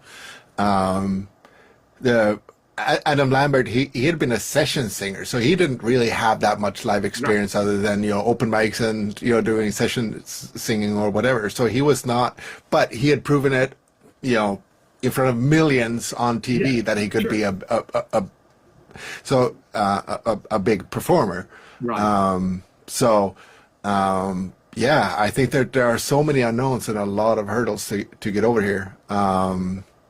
You know, and then even as far as like, you know, not for anything, but like Tim Ripper Owens did it, right? When he replaced Halford and Priest, right? He was a no-namer, right? They found him on an audition video.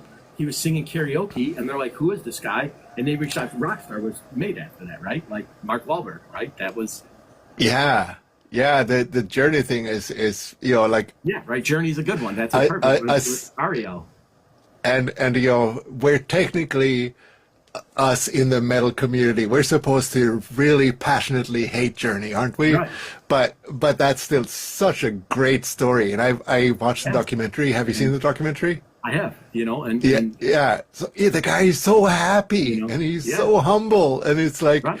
but then he gets on stage and he's this big presence, and it's it's just such a good story, like and yeah, if that guy would have been, I mean, but that guy had substance abuse problems as well, and all that stuff, right? But it was still like they found him at a karaoke bar. They traveled there to get him on the, there was a really good story there, and then Linkin Park finds a Scientology chick that has been involved with dubious people or whatever. Her backstory, irregardless, right, of everything, right? We all know it now. Nobody knew it before. But just her on stage didn't seem like the right fit. Like, I watched the clips on YouTube. I watched her presence. I watched people were fans of Linkin Park, were there for the band, not for her, right? And she didn't command the stage like she should have. Now, she's probably not have played in front of big crowds like that, right? She's probably not used to that, which is fine, but her presence wasn't there, like it was lackluster, right? And that's where I thought you should have had a rock star that knows how to, be in front of the crowd and can get them going. She didn't have that, right? She didn't go out and say, let's hear it. We're this is for Chester. We're living his memory, right? We're playing for him. This is what we're here for, right? She just sang the song. So it was like, it would have went further if she would have had that connection with the crowd, right? If she would have said, like for example, you mentioned it earlier, right? With Pantera, every night they get on stage, they say, this is for Dime, and this is for Vince. This is their legacy. It's our legacy. We're here for them, right? They pay homage to them every night. She didn't acknowledge the fact only but once that she was here for Chester, right? Like, it's like, that's what you should have done, right? Say, I'm living, you're living Chester through me. Yeah. No, I think that would have been a great thing to do. Can I throw it out to? We probably have, what is it, 5 people, I think. Shout out who's ever on. I see Mary Beth hopped on, Becky. Does that? Yeah. So I'd like to know what if the folks on here have any opinion on the whole Linkin Park thing. Yeah, audience participation, right? Yeah, exactly. But yeah. So not to beat that horse to death too much. I think that it is a very sensitive thing for bands to quote unquote reunite, even if it was with the same members. We talked about this a number of episodes ago too, right? When the members get tired or whatever, right? They're not really living up to what they were 30 years ago. And I would that's what I would expect from Jane's Addiction, to be honest, because they were all hopped up on drugs, 30 years ago, and 30 years later, if they were still using or whatever, I would expect them to be freaking, stiffs on stage, just but not knowing what they were doing. The thing with Jane's, though, is that they're rock stars, right? Like, Perry Farrell sounded amazing. He was just high as a kite. Dave Navarro was flawless on the guitar. They sounded great. They sounded like Jane's Addiction, right? It was awesome until that point. So if they were if they weren't as messed up as they were, it would have been fantastic, right? Like, they would have done what they've always done. And I know you hit on it earlier, right? It's much easier to replace a guitarist or a bassist or a drummer, right? But when you're the voice of the band and that voice isn't there anymore, it's hard to replicate that. People are still asking for Sebastian Bach to come back to Skid Row after 40 years, right? It's like, he's not coming back, right? It's over. That's it's it. It's not happening. And it's the same thing with Queensryche, right? When Jeff Tate, they formed their own Queensryche. The guy is good. He's not Jeff Tate. He just doesn't have his voice, right? And there's certain people you cannot replicate. You have to let it go. Yeah. No, that's true. There's definitely Yeah, I mean that almost brings us into Slayer now, right? Right? To some extent, you know, And again, they're gonna play. Is it this weekend next weekend at Riot Fest? They're gonna play. yeah, they're coming back. They're And it's, you know, after the fourth time they quit for the last time for real right, or you know, whatever. and they're going to do. I think Slayer's going to do. I think they're going to take the approach of basically every other band that's out there that only plays one-off shows. Right? They're going to play a festival here, a festival there. They're still going to stay relevant, but you know, it is what it is. Kerry King's doing his thing. Tom Araya said he doesn't want to blow his vocal cords out, so they're going to do like an 8-song set. They're not playing, you know, like the full time. So yeah, they're just playing, you know, to stay relevant at this point, right? And Kerry King's not stupid. He knows that he can use Slayer for his solo project, right? That's what he's doing. He's using Slayer for the Kerry King stuff, which is fine. That's what you got to do. Yeah, I mean, Kerry King is Kerry King, you know. Yeah, I just wish that they wouldn't say that. Oh, this is our last. You know, I'm sure that they in the moment say that this is our last show. This is it. We're not going to do it anymore, right? I think that most bands that say that should just stop saying that. Yeah. I'm sorry, So, you know. the bands It's that like retire, right? even if Chester dies or John Bonham dies or whatever, it's like never say never, really. You know, like Right, that's, fine, you don't want to string band fans along or whatever, right? But I still think that, you know, don't say never. And then, you know, it becomes a big deal when they do one and then they get paid a lot of money. And then it's like, oh, that was fun, so let's do it again. And then it just turns out to be a big fake. You know, they're like, all taking the you know, page out of your favorite band, right? Kiss. has done their reunion tour since I 2000. know. Kiss has been They've done their final I- farewell for 30 years.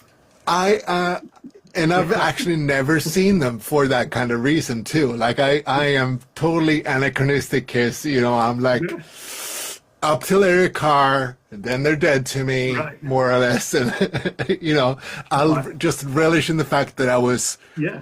you know, 6 years old when Eric Carr joined or whatever, right?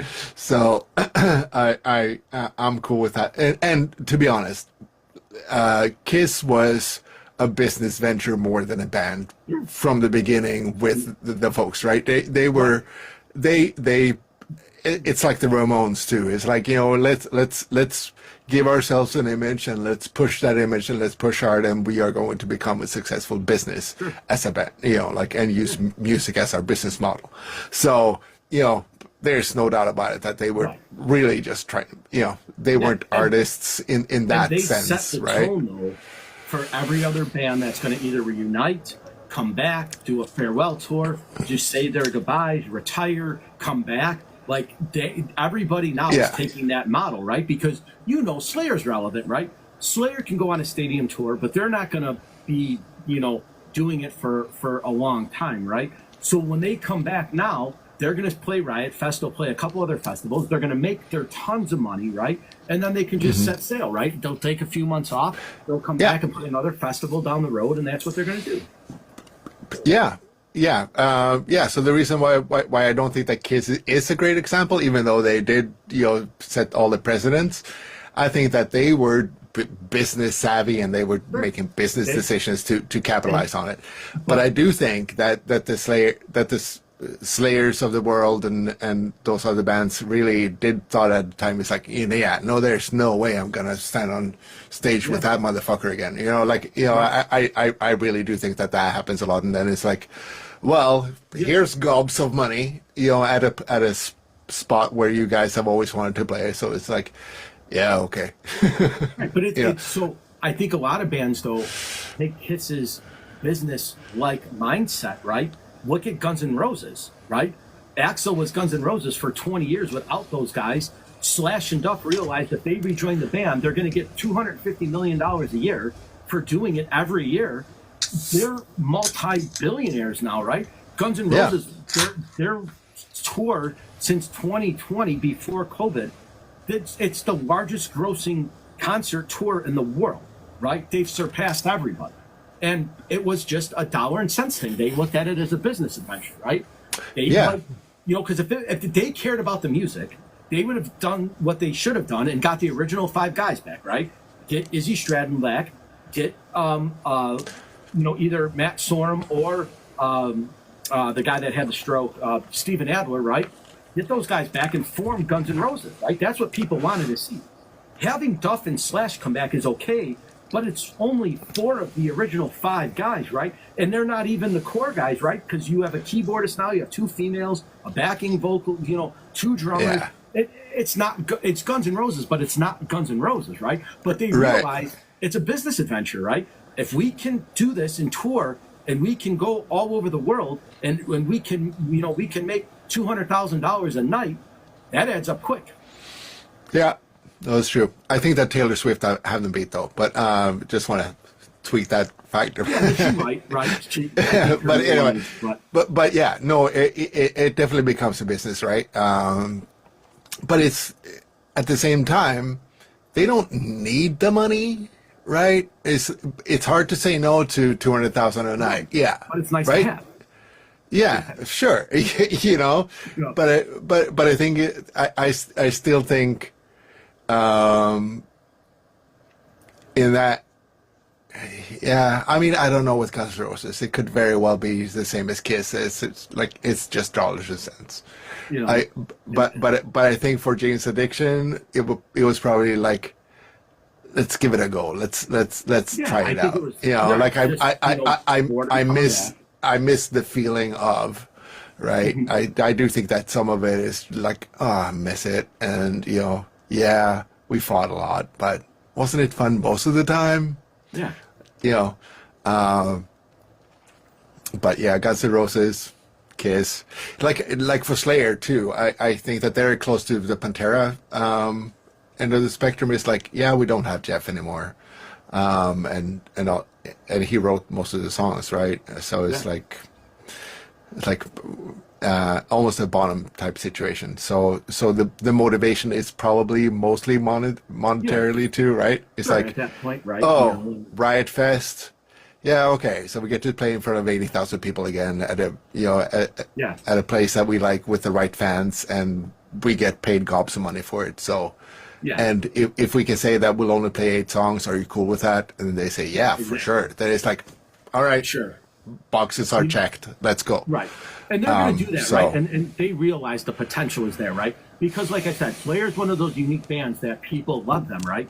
They solidified their thing. Like, they took a different approach than Metallica did, right? Metallica stayed consistent pretty much the entire time.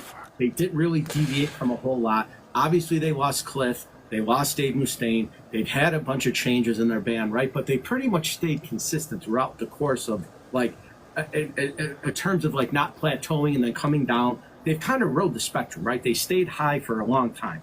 So they're a unique band, right? They're the anomaly, right? But everybody else, Anthrax, with Belladonna going with Bush, coming back to Belladonna, having their lineup changes, right? Like, that was, a big thing, right? That was, and now Anthrax was look at Mustaine, right? He's had everybody playing Megadeth. I don't think there's a musician in the world that hasn't been part of that band. Right, yeah, because they can't stand fucking Mustaine. Right. Sorry, I just noticed someone making a comment that we're talking a lot about rock and not metal, and someone is country. It's like, yeah, no, this is true. This is Right, I don't think we've ever been this mainstream at all. No, Right. like we've been talking about Gigi Allen or whatever all the time. So you're joining us at a bad time, buddy. If you were looking for the extreme metal stuff, this is the wrong night. And the extreme, and the thing with extreme metal, right? Like, obviously, I'm happy, going kind of off topic, but like those bands that we talked about last week, right? Like your Lorna Shores, your Spirit Boxes, these bands that are like more extreme, that are becoming more mainstream, is great for music, right? Like, whether you're a heavy metal fan or not, most everybody now will know if you said Spirit Box. They're everywhere. They've marketed fantastically, right? They're on everybody's feed. They're on everybody. They have a female singer, so they do that. They market that well.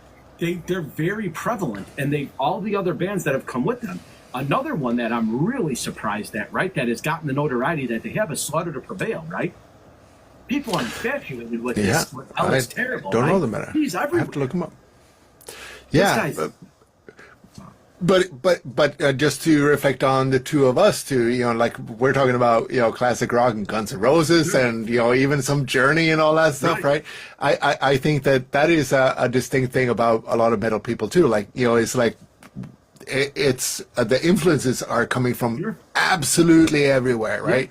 I've never been that deep in any of the other scenes so much, but I get the feeling. So totally correct me if I'm wrong, but I get the feeling that people that are into country are very into country and are not so much into like delving into metal or jazz or other types of music, right? Or if you're really into hip hop, then you approach other types of music as in, can I sample that? So, but I think that the metal community is so extremely well educated in so many kinds of music. Like we talked about before, Meshuggah being fusion jazz almost, or like very well educated I think, terms of honestly, when you take rock and roll, right, at its core, and you take country as its core, it was melded by Elvis, right? Elvis was rock and roll and country. That's what he did. Sure. He played bluegrass. Oh, I thought that was Donnie and Marie, wasn't it? Right. Yeah. Right. So, but I think in terms of like, when you have rock bands that will play Elvis, and you have country guys that'll play Elvis, it mends at the rock, right? A lot of country guys play rock and roll, right? And a lot of rock and roll guys can sing a country song. So I think it doubles and it kind of varies through. And I think again with the whole rap rock thing, Anthrax really did it. Aerosmith and Run DMC were probably the first, right, to introduce that. Yeah. Anthrax kind of delved a lot with that, but now you had Rage Against the Machine, right? On Demand, yeah. So I mean, and a lot of people in the music world knew Rage Against the Machine. Country guys knew Rage, rap guys knew Rage, right? So they were the one band that kind of brought all eyes to that scene, right? Yeah. Yeah. No, I think you're right, but I think that metal guys are. I'm going off on a tangent now again, but I think that metal folks are so comfortable with having guilty pleasures and don't really feel that guilty about their guilty pleasures. Yeah, and I will say well. this. So I think metal fans, hard rock and heavy metal fans, I think are the most open-minded. Like, if they listen to, like you said earlier, country fans aren't going to come to the extreme metal side, right? They're just not. They're not going to be into that. They like their country. Rappers are definitely not coming over to our side of that. But if you are an extreme metal band, right, and you listen to country, or you're influenced by rockabilly, or you're influenced by punk, you will incorporate that scene. I think metal fans are the most open-minded, right? Because you could be at the most heaviest heavy metal show ever, and if they played "Carry On My Wayward Son" by Kansas, people are gonna know that song, right? I was at the Forge seeing If I Were the Devil and Necrogoblicon, and they were playing the theme song from DuckTales in between bands, and the audience was singing along to it. So that says something. Right. But I do want to say something to the country guy, and that is that Hank Williams III did play G.G. Allen covers. So I'm just gonna get so it's not always just a one-way street there, but right. And you know what other heavy metal band he was a part of, right? No. Superjoint Ritual with Phil Ensemble. Oh, really? Yeah, Pepper Keenan. Oh, it doesn't surprise me though, because I mean Hank 3 is Hank 3 is a badass of a guy, right? Right. So he it was doesn't. Superjoint Ritual. Yeah, when that came out, that was really bassist. Yeah. Oh, I had no idea. Yeah, it was awesome. That's cool. Yeah, no, I mean, so I'm not saying that there's no country people that are never going to be into metal or whatever, right? But I think as a rule, I think metal people, in a lot of ways, not just musically, are super open-minded, right? And that's also why we tend to stick to ourselves a little bit too, because we're generally misunderstood. It's like, you're judging me because I wear this T-shirt, or the music I blast out of my car or whatever. You think that I'm a dangerous guy. Like, I'm not, but that's up to you. And that's But the if thing, you right? come With up to me ideas, and say, what are you listening to? And I'll talk to you about what I'm listening to. Yeah. Yeah. So, and yeah. it's funny because like you do have like I know you mentioned Tank the Third, but like another guy who covered a lot of hard rock songs when he did was Garth Brooks. Garth Brooks. Yeah. Yeah, I remember, we're getting back to Kiss. There was a Kiss cover album that was pretty big. I forget the title of the album. It was Kiss My Ass. It was Kiss My Ass, wasn't it? Yeah, yeah. Yeah, and he did a Kiss cover on that, and it was was on there. it was really good. Yeah. I was like, I listen, being a Kiss fan, it's like, oh, Garth Brooks, and then it sounds really good. It's like, Right. okay. And Toad the Sprocket sounded really good too. It's Yeah. like, what the hell? Right. So, and I think that's what's unique about that is that like, Kiss I think was one of those bands that kind of persuaded the genre, right? Because they arguably did a disco song, they did hard rock, they did heavy metal, right? God of Thunder, it's super heavy, right? That was kind of way before like people knew what heavy metal was, right? Yeah. There were bands that were heavy, but Kiss mainstream brought that out, right? Like, Yeah. Not everybody knew who Black Sabbath was, and not everybody knew, most people knew who Led Zeppelin was. Most people obviously, knew who Queen was, the Doors, and so on and so forth. But like Kiss was a whole new thing that incorporated all those different sounds into what they were doing, right? And you had, they had a lot of country influence. They had a lot of, like Ace Frehley loved country music. Right? He always said he was a bluegrass fan, right? And he loved the blues. He was always, giving props out to Buddy Guy and Yeah. Yeah. No, I mean, Kiss were around mostly in the glam era, right? When it was like Slade and Sweet and Wizard and those guys that had outrageous costumes. But they were in New York, so obviously New York Dolls had their fame there, right? So and the grimy punk thing was coming out a little bit, but that was obviously a little bit too offensive. But Yeah. So I again, I'm going to go to the fact that they were a business venture, but it still takes talent and absolutely right. and performance art and all that stuff to make it come out right. Yeah, and I think another If it's all manufactured, then it's not going to come out right. If they weren't feeling it, it would never resonate, right? So they were definitely feeling it. Like it was like, ooh, what if we take this? What if we take that? Ooh, that should be good. Yeah. And it wasn't until they made their first fake live album that it really came out, right? Live 3, and what was funny too? No, the first live was fake. Yeah, well, the Alive 3 was the one where they dubbed it over. That was the. No, the first Alive was first one? totally fake. Yeah, the first one was totally fake too. Okay. Little known fact perhaps, but got a lot of the controversy. no, I don't think they ever did in, and they were. They never did a live. None of the three are live. Yeah. But whatever. It's a reflection of what they would sound like live. That was Because I know another band too that we mentioned, like when you talk about a pure business venture, right? Is the Sex Pistols. yeah, They made one album and absolutely. wrote that for 35 years. I know. Yeah, and that is and the Ramones too. It's so weird. Like the two big pillars of punk rock were business ventures for sure. It was totally capitalist ventures.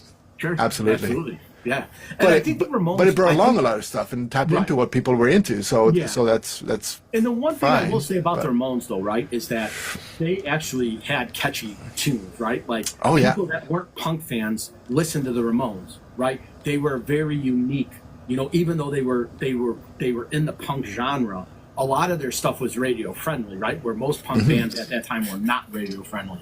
It was heard of that you would hear punk on the radio, and the Ramones were like the first ones that really did it, right? Because you never heard the Misfits on the radio ever. right. Yeah, so they were kind of the opposite of Kiss in a way, right? It's like Kiss were listening to what are people listening to on the radio, and let's enhance that. While Ramones were more banking on the fact that there's going to be a backlash, and Right. let's be the Sure. antithesis of that. Like Yeah. we'll be the alternative of what's popular, right? There's always going to be a market for the alternative. And then Rock and Roll High School came out, right? Yeah, You know, the Ramones version. one of the best worst movies of all time. Yeah, right. So, Hey, Miss Togar. yeah. But they were just, anyway. I think, you know, time and place, right? And the Ramones were marketing geniuses, right? Like the Ramones patches were everywhere, right? Everyone had a Ramones patch. I still Yeah. have one. It's in my box. So, you know, it's like everyone had one. It was just a staple of what they were Fun- doing, right? Fun fact. So in the 90s, the social group I was in, we were all punk rockers or metal folks or whatever, right? And we decided that we wanted to join a soccer league, like a beer league type of thing.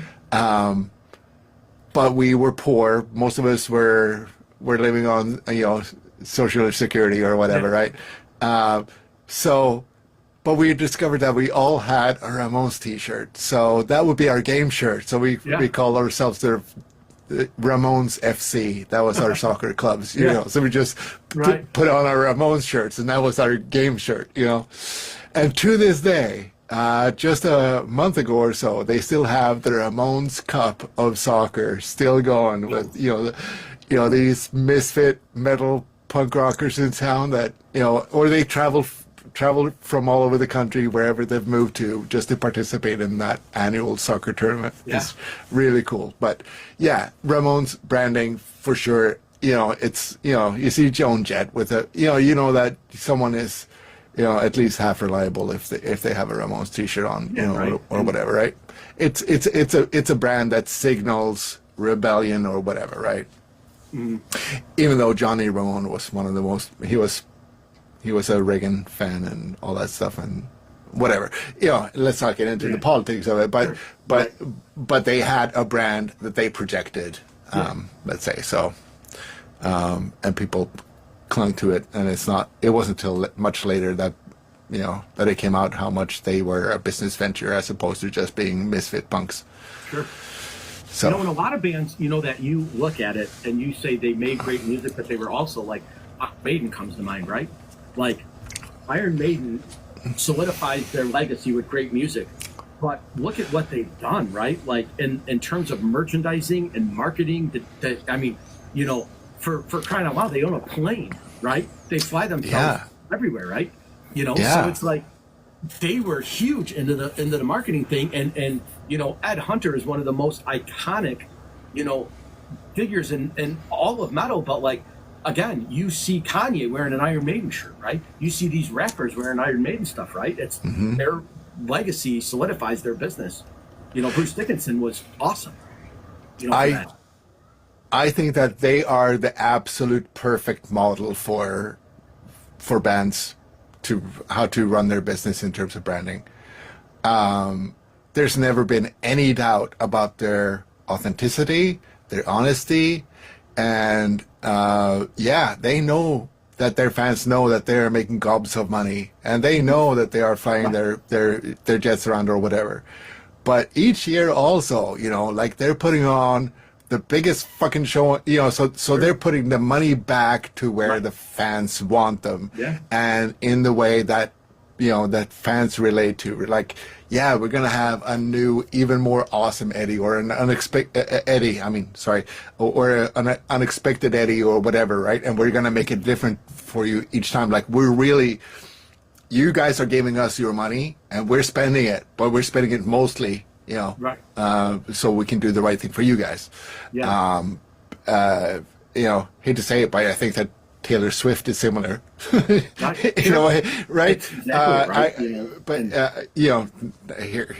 Here's a metal punk guy talking say, it's Taylor Swift, but I think that Iron Maiden is such a great model because it was like no compromise, doing what they do, and just giving it back, and they always stayed relevant, right? They always made good music, right? So not only did they have a great logo and a recognizable symbol, but they also had the music to back it up, right? No one ever argues Iron Maiden and how great they are.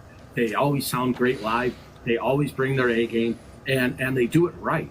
They've never disappointed. I think that's the super key. It's right. We know what we are. We know what we mean to you guys. So we're going to put our best into everything we do for you, right? I think that that's what's kept them alive for so long, and why people keep coming back. I had a coworker at a previous place where I worked. He's seen Iron Maiden more than 150 times. Like he tends to sort of schedule business trips so he could catch a Iron Maiden show wherever he was going to. Right? It's like it's a loyalty that's there, and I don't think that it's uncalled for. I think that they were one of those bands where I had an aversion to them early on as a kid because that's what the cool jock boys were listening to, and I was not a cool kid, right? So it took me a while to actually warm up to the fact that they were actually good, right? But since then, it's like, I mean, super solid all the time, always giving the fans what they wanted without becoming stale, and giving the stage, like they're supposed to be, I've never seen them live, but they're supposed to be absolutely amazing when they play. So They are fantastic. I've seen them twice. Nice. And I was very lucky because the one time I got to see them with Motorhead, it was awesome. How is that not like the ultimate double bill of all time almost? It was fantastic. It was one of the best shows I've seen. It was great. Shit. And then I saw them the second time. It was Dream Theater opened for Iron Maiden, which was awesome in itself, right? They were awesome live. If you say so.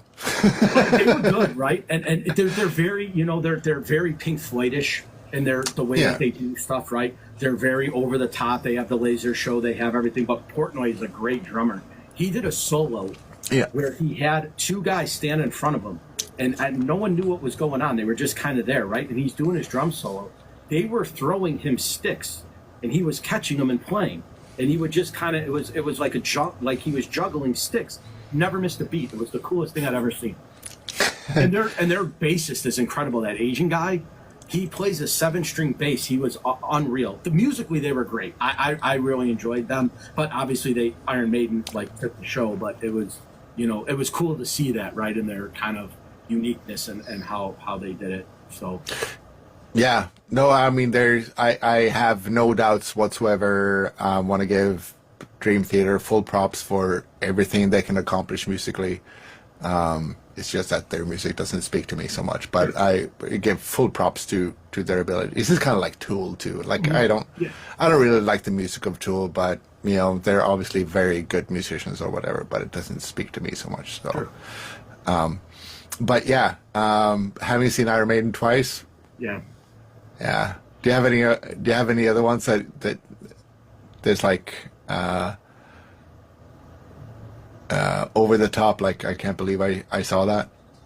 I mean, I was very fortunate. I saw Pantera 5 times in their original form. Right. So that was I saw them both on their own and as part of Ozfest, which was they were the best band live. There's not been another band that was had the energy and just the presence that Pantera had. They were unlike anything I'd ever seen. And I've seen a lot of good bands out there. Pantera just brought it. The way that they were and the way that they played was it was uncompromising. It was just the coolest, and nothing fancy. It was just a bunch of stacked amps with some pyro. It was it. They didn't do anything special. It wasn't like a crazy light show. It wasn't an over-the-top spectacle like Iron Maiden. It wasn't, the flamboyancy of Poison or any of the 80s bands. It was just them, the music, the instruments, and they were awesome. Every time they played live, it was amazing. So where I was gonna go with that a little bit too is that if you had let's forget about time and let's forget about space. So, favorite lineup of a show at any place on the planet or the universe or whatever, right? Well, I'm gonna give you 3 full seconds to think about it. So What that would be one too. show that I would have loved to have seen was the Monsters of Rock in Moscow, right? Metallica, Pantera. Oh, I mean, that one. Yeah. that lineup would have been incredible to see. And the story, I don't know, the rumors are out there, but apparently when Pantera played before Metallica and they played Domination, right? And Dimebag broke into the solo, that was their last song of the set. And apparently he walked over to Kurt Hammond and said, "Beat that, motherfucker." And walked off. So, yeah, the ideal concept would be to be there on the stage when he said that. Yeah, that would be so right. awesome. So, and that Oh, my lineup God. was just great, right? That was every major, I mean, that was Ozzy Osbourne, Metallica, Pantera. I mean, everybody who was anybody at that night in 1990 played that show. Yeah, Right? yeah. 91, whatever it was, right? The Monsters of Rock in Moscow. So that obviously would have come to mind just because the bands that were on that set list would have been every band that I wanted to see in its entirety. And I was able to see a lot of them, right? I saw Metallica, I saw Slayer, I saw Pantera. I've seen them in their own perspective. So that would have obviously been, one that comes to mind. As far as like an eclectic concert goes, obviously there were bands that I would have loved to have seen live that I wasn't alive when they were. The Doors come to mind, right? To see Morrison would have been awesome. To see Hendrix play live would have been great, like going to the Woodstock, right? How awesome would that have been, right? Just to see that, Right. and it's like it's spectacle. Or the famous Monterey one. Yeah. Right. So any of those would have been like ideal. Obviously, you watch them on YouTube and you kind of see, but like to experience that powerfulness that they had, like it would be hard. Going back to like 1974, seeing like Pink Floyd at Donington would have been awesome, right? Yeah. I always think of Big Floyd, Pompeii. I just love that documentary Pompeii was too. another one, right? Yeah. But obviously that was more abstract and it wasn't really concert Right. worthy. But yeah, but it, I kind of wanted to tie it back to where we started too, which is, we are talking about bands that have been around for a very long time, a lot, right? Sure. So when they do reunite, and we started with Linkin Park, it's like those bands, to some extent, I feel like they need to understand and know that they have a relationship with the fans and have, whether they like it or not, a responsibility, if they keep the name, to go back out there, that they need to be close to what they were and to make people feel like, yeah, I didn't see Linkin Park with Chester, but they're reunited now, so I want to see Linkin Park with something like Chester, right?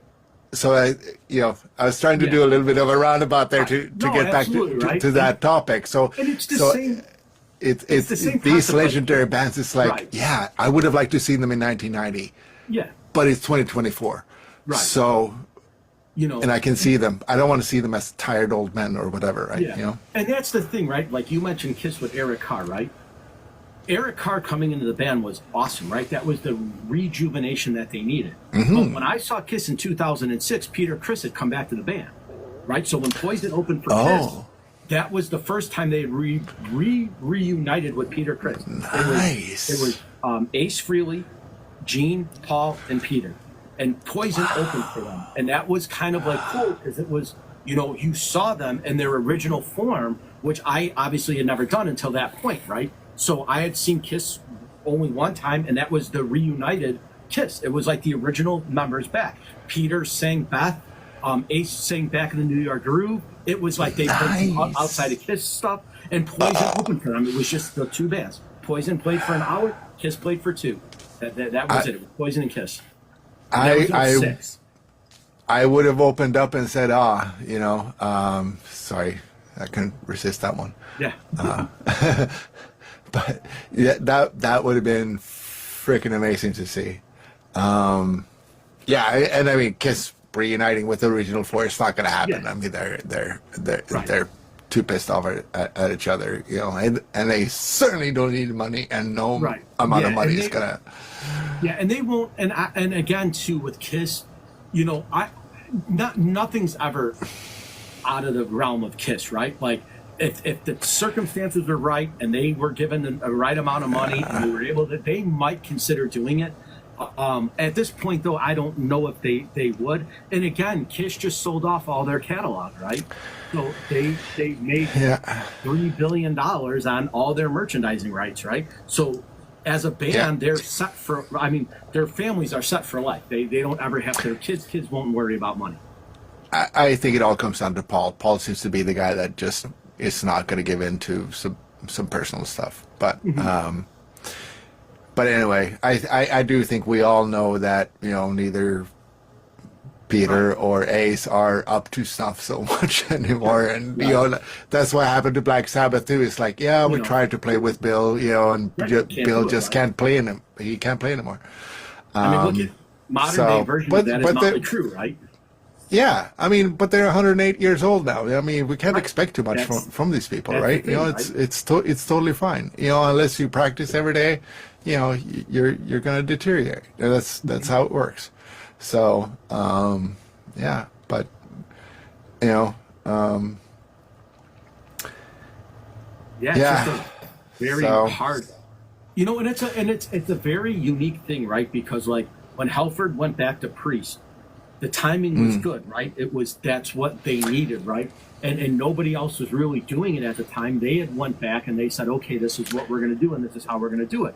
But it was very short-lived, right? Because then KK left, right? He's like, well, I'm going to do my own thing, right? So Halford came back, took all the notoriety from him. He's like, I don't like it, and he bounced. So now when you see Judas Priest with Halford, it's only 3 of the original guys, right? The other 2 are long gone now. So that's, and KK started his own Priest with Ripper Owens again, right? He got Tim to come back and sing with him.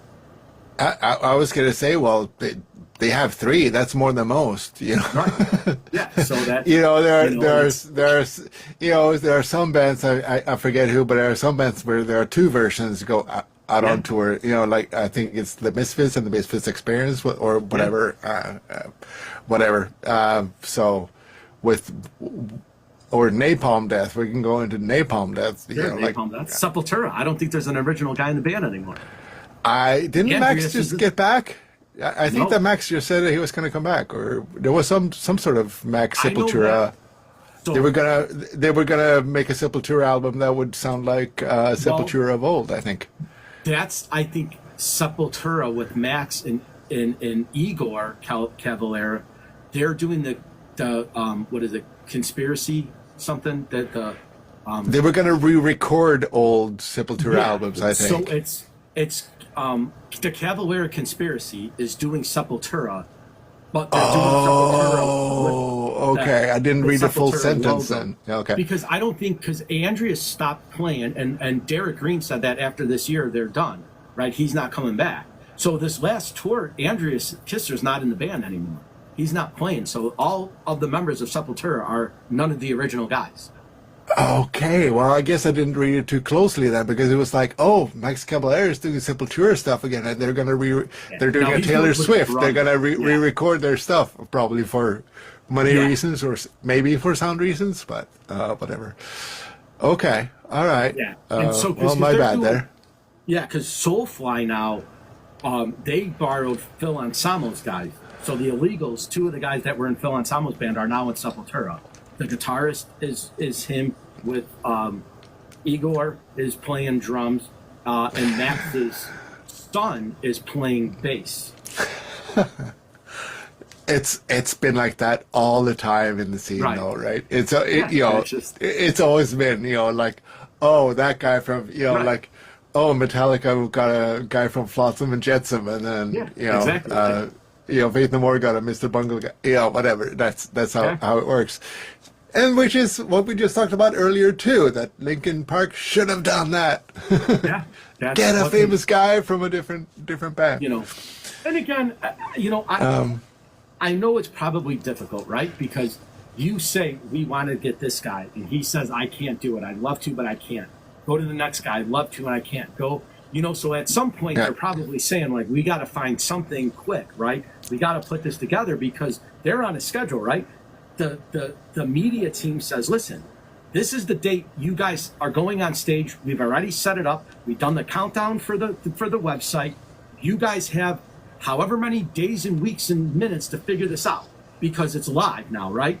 So when they started the countdown clock at the beginning of the month on Lincoln's Park website, where it was 31 days and it started ticking down, well, you knew something was going to happen in 31 days, right? Well, if whatever you decided to do didn't work out, what do you got, right? Yeah. I think that they might have been in a little bit of a pickle that way in terms of like what they actually were able to put together. Or they might have just had her in mind in a while and said, listen, we're going to practice and rehearse, and this is what we're going to do, and you're going to be the person, and we're just going to roll the dice, and hopefully it works out, right? Yeah. Yeah. Who knows what goes on, right? I mean, Yeah. I know that sometimes it's just like, here's a deadline. There's got to be a decision. And sometimes it's the guy that just says, you guys are talking too much. You guys are just sort of having your academic discussions about candidate A and B, and you can't come to a decision. So here's a line in the sand. So that's sometimes how, again, when it's Lincoln Park, because it's business size, And you have to it's, wonder it's millions of dollars in play, right? Right. And you have to So- wonder what made them pick that date, right? Like what made them pick September 12th or 11th or whenever they did it, right? Like why couldn't they have done January 1st? Why couldn't they have done, what made them, something said you guys have to do this by this time, right? So whether it was a contractual thing, whether they owned the record company, they said, listen, you guys got to put out an album, a live one, and you have to record it by this date because we have to press it for, we don't know the background of like what's going on, right? Because it's just not five guys in a room saying, let's do Lincoln Park again, right? Like somebody probably getting in their head saying, listen, bring the band back together. We can make some money. We can get, you know what I mean? Like there had to have been a reason to do it. Yeah. Yeah. No, I mean, it's a machinery. I think again, it's a business. And if it's Los Angeles based, then it's like you get people from maybe, you got to get a number of people into the right space at the same time. And you can only do that for so long. So that's probably what happened. It's like, okay, we can have this machinery with these people for this long, and then we have to have it come to an end at this particular point, because then the next group of people need to start doing their thing about the tour or whatever, right? So, that's probably how it happened. But why they pick dates or whatever, it could be just be like, that's what I'm saying, right? no, I'm going on a family trip to the Caribbean on that. Like who knows? But it could be something like that, and any date is better than no date. So and it's hard, right? Because like we said, it's not like Rage reuniting where the four members are still alive. They just went on a hiatus and came back, right? Like you're replacing somebody who's no longer with us. Right? Like it's more special, right? It's not like four guys went apart and decided we're just going to bring them back together and do it again, right? With Kiss, right? If Kiss said we're going to reform tomorrow, they're all alive, right? So they could do that. It's not like they're replacing somebody who passed away. Like, so they're bigger shoes. Like there was more at stake, right? This was a more at stake thing. Yeah, and we could also argue that if it was just for the pure joy of let's play together again, you don't have, like you either you are in it also very much for the money yourself when you have that idea. It's like, I would like to do it and make a lot of money on it. But then there's that right? Or you could just, you could also just like, hey, do you guys want to play together? Let's go to the open mic next door, right? I had a buddy that in Toronto, Ontario, that got an inside tip about there was something special going to happen at a small bar. So, they went there, like at the type of dive bar, like 40 people maybe would fit or whatever, but a little corner station or whatever. And the band Them Crooked Vultures show up because they just wanted to play, and they didn't want to play, LA or whatever, right?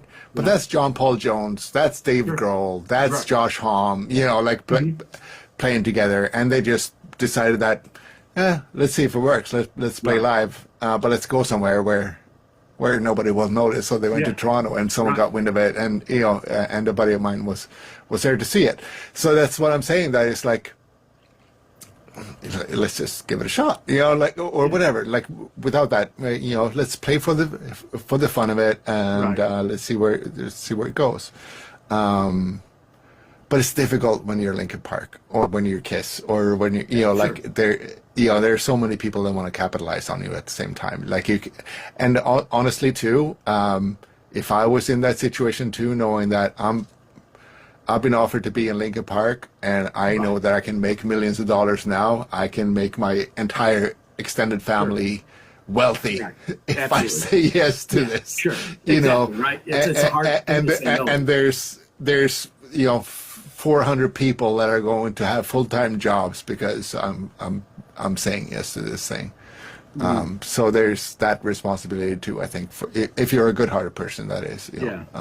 So. Yeah, I think so too. And the hardest thing too, right? Like we've already discussed this, but going out there and putting yourself out there, right, and trying something new is a risk, right? Because not everybody's going to be well received, right? You're always going to have the haters that are going to be like, "This is terrible," even if it was great. They're going to say, "Well, it wasn't Chester, so it's not good," right?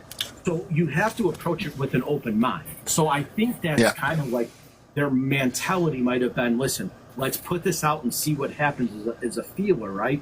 But when you start rolling out more dates, it wasn't just a one-off thing, right? If it was just a one-off thing, it wouldn't have mattered, right? Because she could have filled in and said, okay, this is one date that we're playing and that's it. But they want to make this a continual tour thing, and now it's kind of backfiring on them, right? So a one-off is different than a tour. Yeah, no, that's true. If it would have been a one-off or like a 3-date test thing, then it could have been like, let's try it out, see how it goes, and if it doesn't work out, then it doesn't work out, and then we'll go to plan B, right? Unless it's, I don't want to say that they're that devious, but unless the plan is like, okay, so let's pick an obvious bad choice to get the publicity, so then we can fire that person and say, no, we've listened to you fans, and then the fans are going to be like, yeah, fantastic, now finally I want to, I don't want to assume that, because that seems really evil to do. Yeah, I don't know if it would have done that, especially with a female singer, right? Because you could have said if they picked a guy and it wasn't great, they could have said, listen, we tried it and it didn't work out. But they kind of rolled the dice with a female that is just, for me, I just wish that they would have picked somebody with more stage presence, right? There's a lot of people that would have been able to do a better job as a female vocalist that had rock star experience. And that's just my attitude, right? You're paying homage to arguably one of the greatest vocalists of our generation, and they really dropped the ball with it, right? Not saying that she didn't do good, and she did what she needed to do. They did, she did what they asked them to do, right? But you take somebody with star presence, right? So, like, if you had, the girl from Paramore, the Pretty Reckless, or any one of these bands that are notable, that would have done much better job on the stage, right? That they would have been able to get the crowd interactive. They would have been able to maintain that rock star status. She just didn't do it, right? It just fell short. Not that she didn't sound good. She sounded great. It was just she's not a rock star. It's just you need a rock star. Yeah. No, totally. Yeah, I'm totally with you. So that's kind of the weird thing too. And what we should talk about next week too is I've always loved the fact that punk rock always kind of teamed with like skatewear, right? Airwalks and Vans and Converse. They've always kind of eclectic to things like that. But why haven't more rock bands done what Korn did and team up with like major like sportwear stuff? I just find it weird, don't you? Yeah. No, I think you're right. Very, like, you could have had any brand back Metallica and had a corporate sponsorship with them, or any of the big bands. Like, why don't they? Why do you think they stay away from like the music? Yeah, well, I think that Korn are huge Adidas folks, though, right? Sure, right. So they're Adidas. So they're one, but and then not. And Ramones obviously are very heavily Converse, the Converse all stars. So there's that.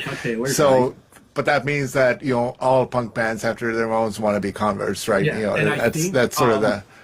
What's that? That 3-piece punk band that Blink-182. They were Airwalk. They got signed by Airwalk. They wore the Airwalk shoes. And I'm just saying, like, why they don't count though? I'm sorry. But I'm just saying, like, why do companies that are big, like branded companies, why do you think they stay away from music? Like, why do you think they I focus don't. so much?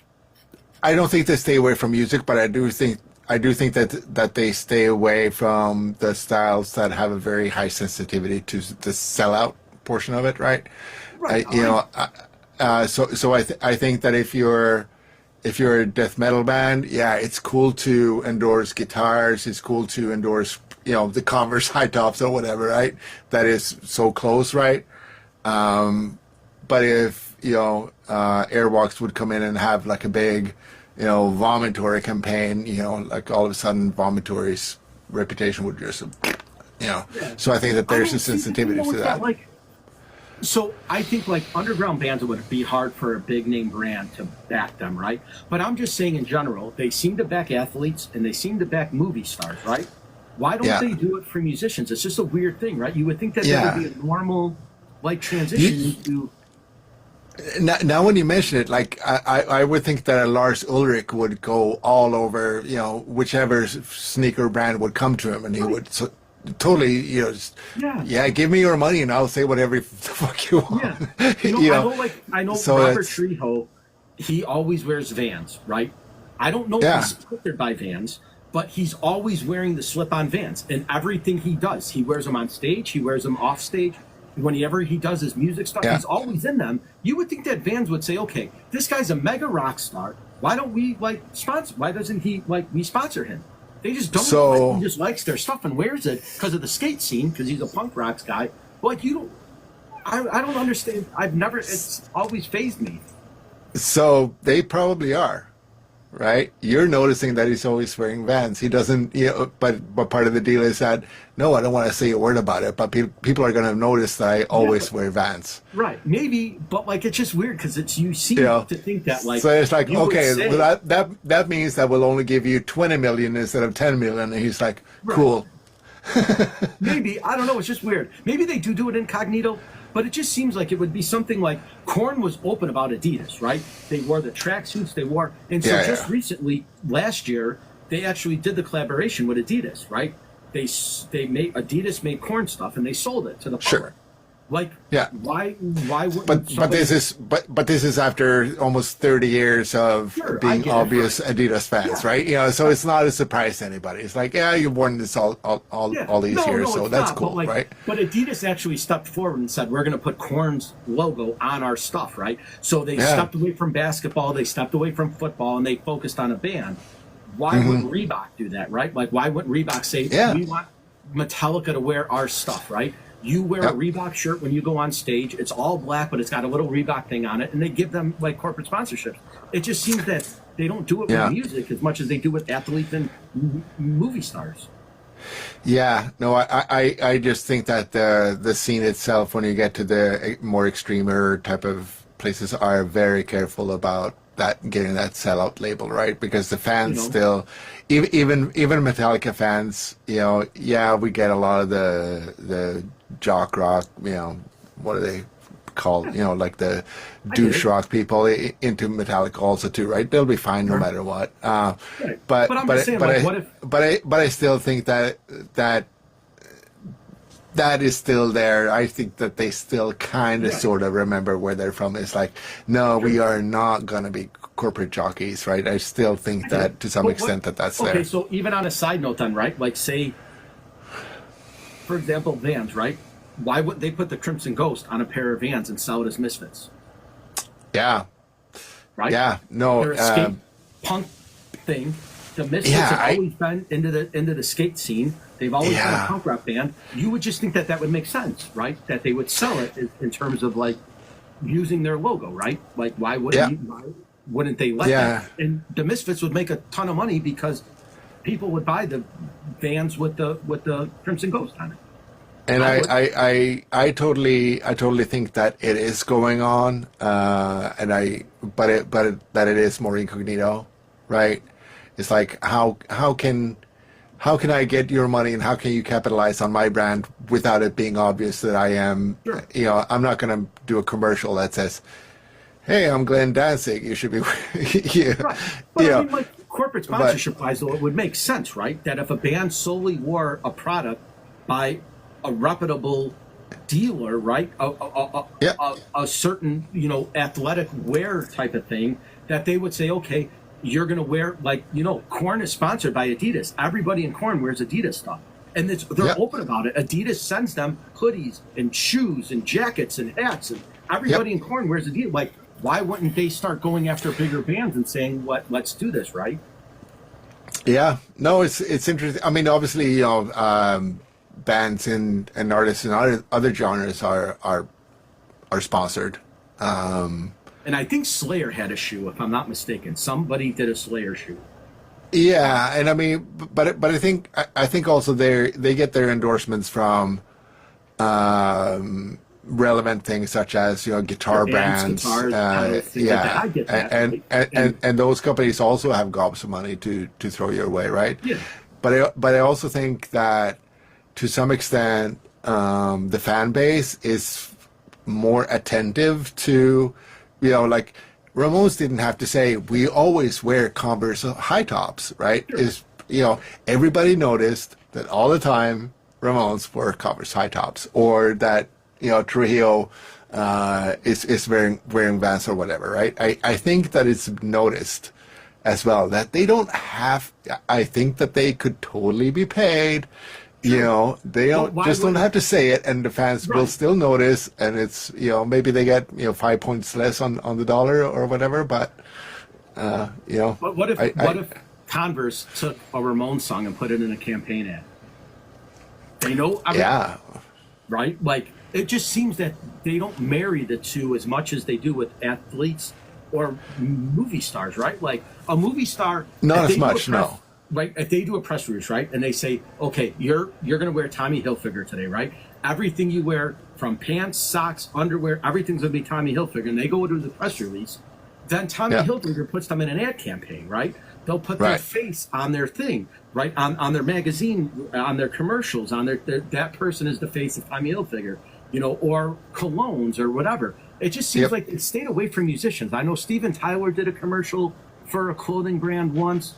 He was in an ad campaign.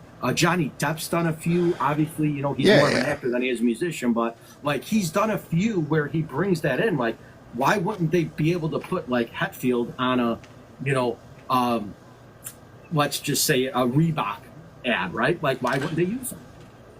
He's going to get paid. He's all about money, right? It just seems that it would be a natural progression, and they never really do. You don't see it, right? Now, obviously, somebody like Hetfield, who's more of a cleaner cut person, right? It's hard to put Tom Araya or Kerry King on that, right? With all the skull tattoos. But you could do it. Yeah. They're recognizable, right? Like, you could say, hey, listen, we're going to put you in an ad campaign, but you endorse our stuff. You wear solely, our brand. And it seems like they just don't do that as much where they should. It just seems like a marketing loss thing, right? And like you said, you're not going to take an extreme underground band like Vomitory or Entomb that nobody really knows and say, but you could have back in the day, right? If you would have said, listen, Cannibal Corpse is going to have a shoe line and we're going to sponsor them, right? And now you made them relevant, more people would know who they were.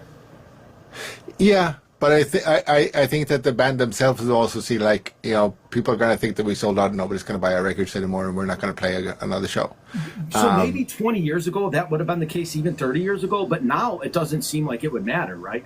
It seems I think that a lot... Sorry. out there you are, the more you would be recognizable. Right? I With think social that... media. I think that the people now that are 30 years older still follow the same bands. Still, when it comes to that scene, even though they have more life experience and have lived in the corporate world or whatever for a long time, I still think that in their heart of hearts, they still have that foundation inside their bodies. I could So see that. I still think that there would be judgment to that. It's like, even though there would be a fundamental, yeah, I get it. Maybe you guys don't have enough retirement funds, even though you're Henry Rollins or whatever, right? Or whatever, right? I can see how you would get the cash. But a small part inside me just died that you just did that, I agree with you. I think there's a bit 100%. of, yeah. But nobody complained with the royalties when their shirts were sold at Hot Topic and fans were buying, right? You know what I mean? Right? Cradle Yeah, of Filth but didn't say don't give us our royalty money because he's just sold 30,000 of our shirts. They're like, give us our piece of it.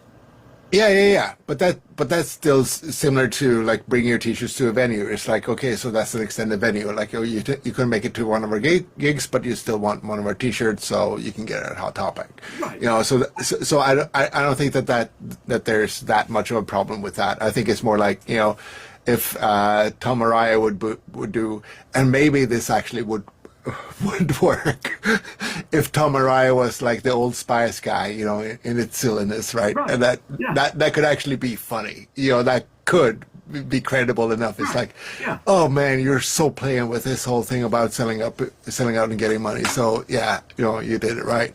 But You know, I do think that it's a really fine line between, you know, selling out to the corporate and staying I true see to these what's younger basically bands, the right? punk rock ideal. Right. But I think Yeah. I see these younger bands and they blast their stuff all over social media. Spotify, you know, they want their playlist. They do it on Instagram. They do it here on TikTok. They do it, and it's great, right? Because you scroll through the FYP, Yep. and then a new band pops up, right? You hear this like really chunky riff, and they're like, "Check us out on Instagram." So you go to Instagram. Okay, cool. Follow them, right? They would have no problem getting a corporate sponsor, right? They would embrace it because that corporate sponsor would put them out because that's what they're trying to do. They're trying to get notoriety. Yeah. You would just think that it would be more of a, you know, because obviously you're right, right? If they play ESP guitars, or they play Jackson, or they play PV, or whatever they're in, whatever amps they're using, whatever strings they're using, right? Most people are going to get sponsored by Ernie Ball. They're going to say, okay, this is what we use. This is the, but they wear clothes, right? They wear things. And you would think that they would say, hey, listen, I'll wear your hat if you share out our stuff, right? It just seems Yep. to be like they're not doing anything out of the ordinary. They're wearing the clothes that they would normally wear. So it just Yeah, seems that and it would be the natural progression that they'd want to do that, and it seems they don't. I think you're right, and I'm starting to think about this now. I think that there's probably going to be somewhat of a line between, okay, your kids, you're 18 or 20 or whatever, right? It's okay for you to go on Instagram and say that this live is sponsored by Solar Guitars that gave me this awesome guitar to play with, and go buy their stuff or whatever, right? That is part of the social fabric now as we grow up. But I think, like I said, I think that the ones of us who have been here for a while, like it would break our hearts to see Entombed or Slayer or Metallica or whatever is like And I by Armani, like Right. it would still be like right, and I get right. it, but like look It's at us, okay right? it's okay with the kids, but not Right. don't mess with the old stuff, all right? Right. But I just get that, right? let me But, have my anachronism. But look at what we're doing, right?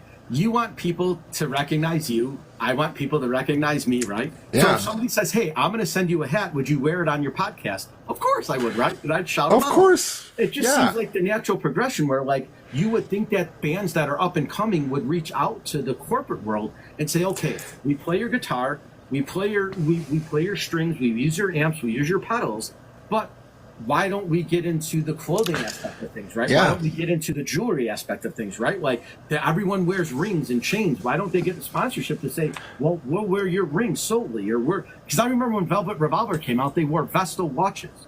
They put Vestal out everywhere. Anytime Velvet Revolver dropped anything, Slash was wearing a Vestal watch.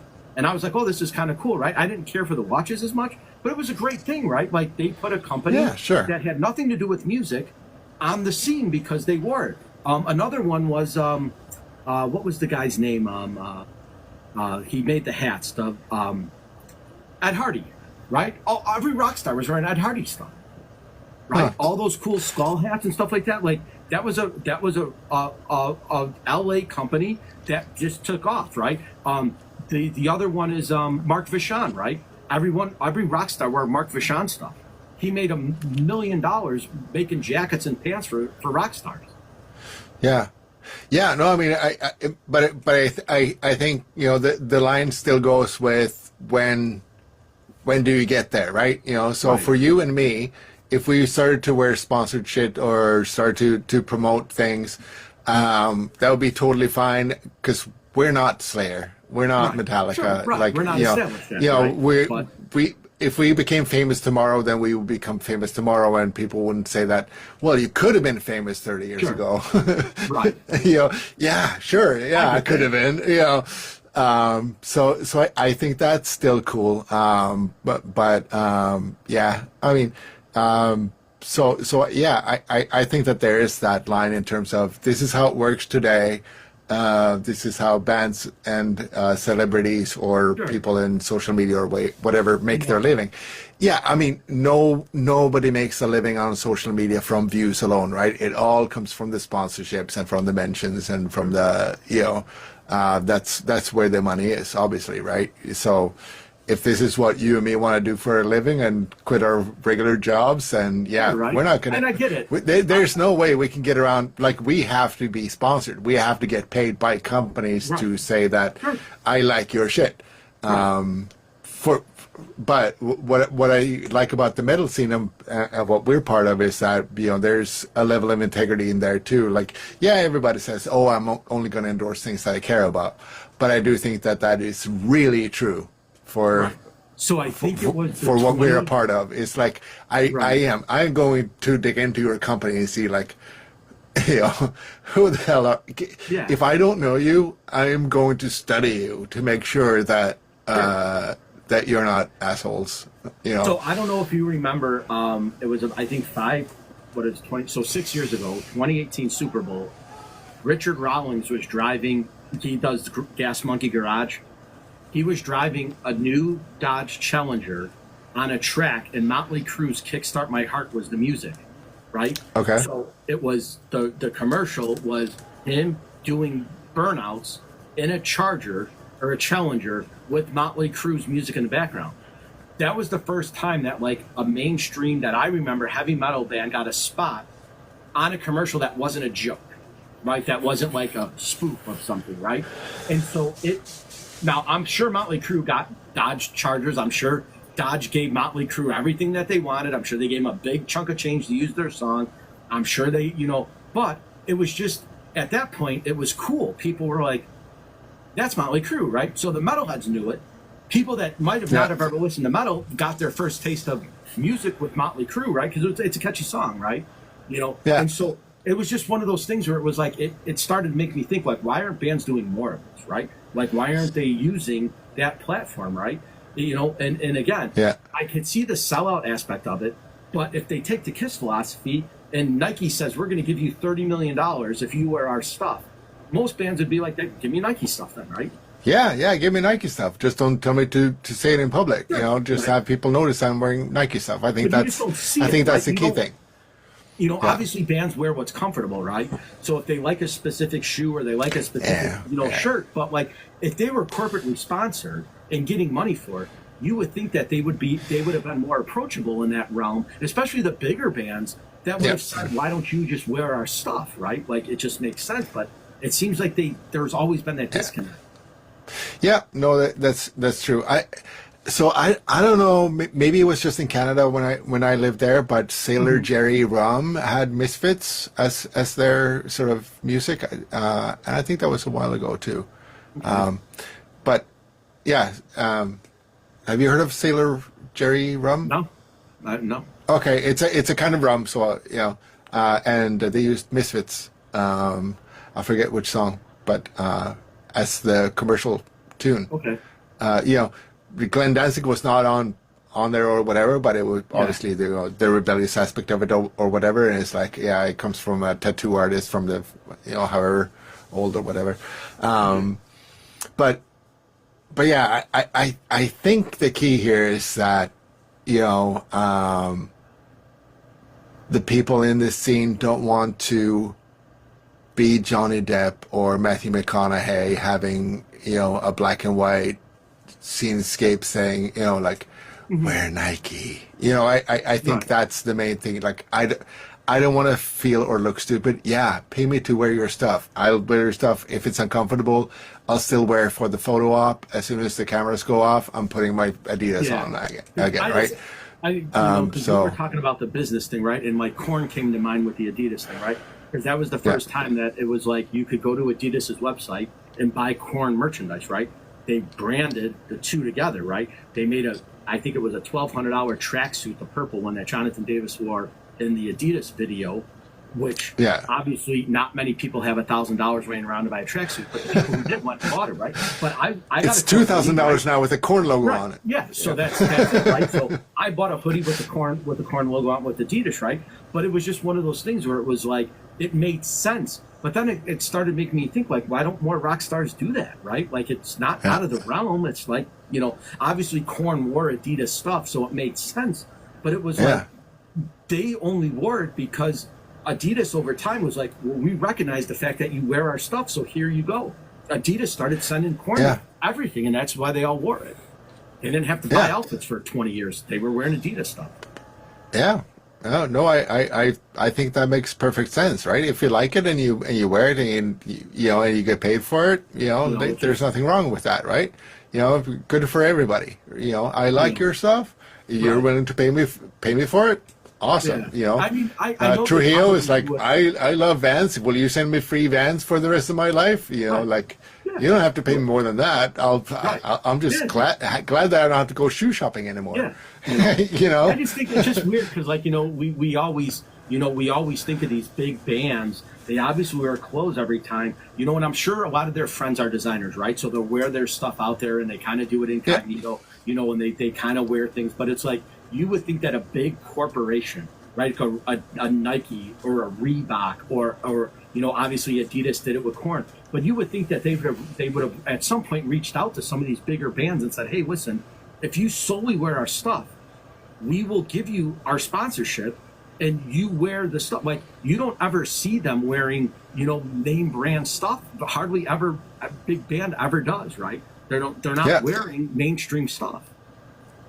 Yeah, I think you're right, but I think for those big companies too, to be able to get those endorsements, I think they have to study the bands too, right? Mm-hmm. Let's say that Pod Cult tomorrow had 10 million subscribers, right?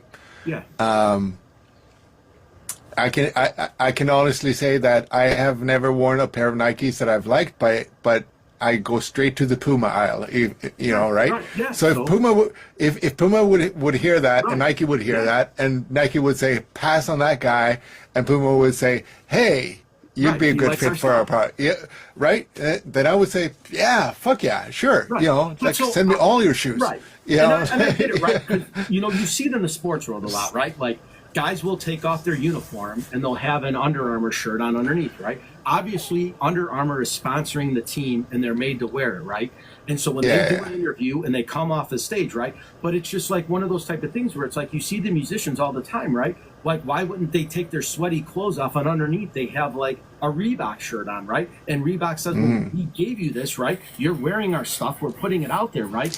So they start wearing it. It just seems that, like, I know it's anti-establishment, right? And I get that aspect of it.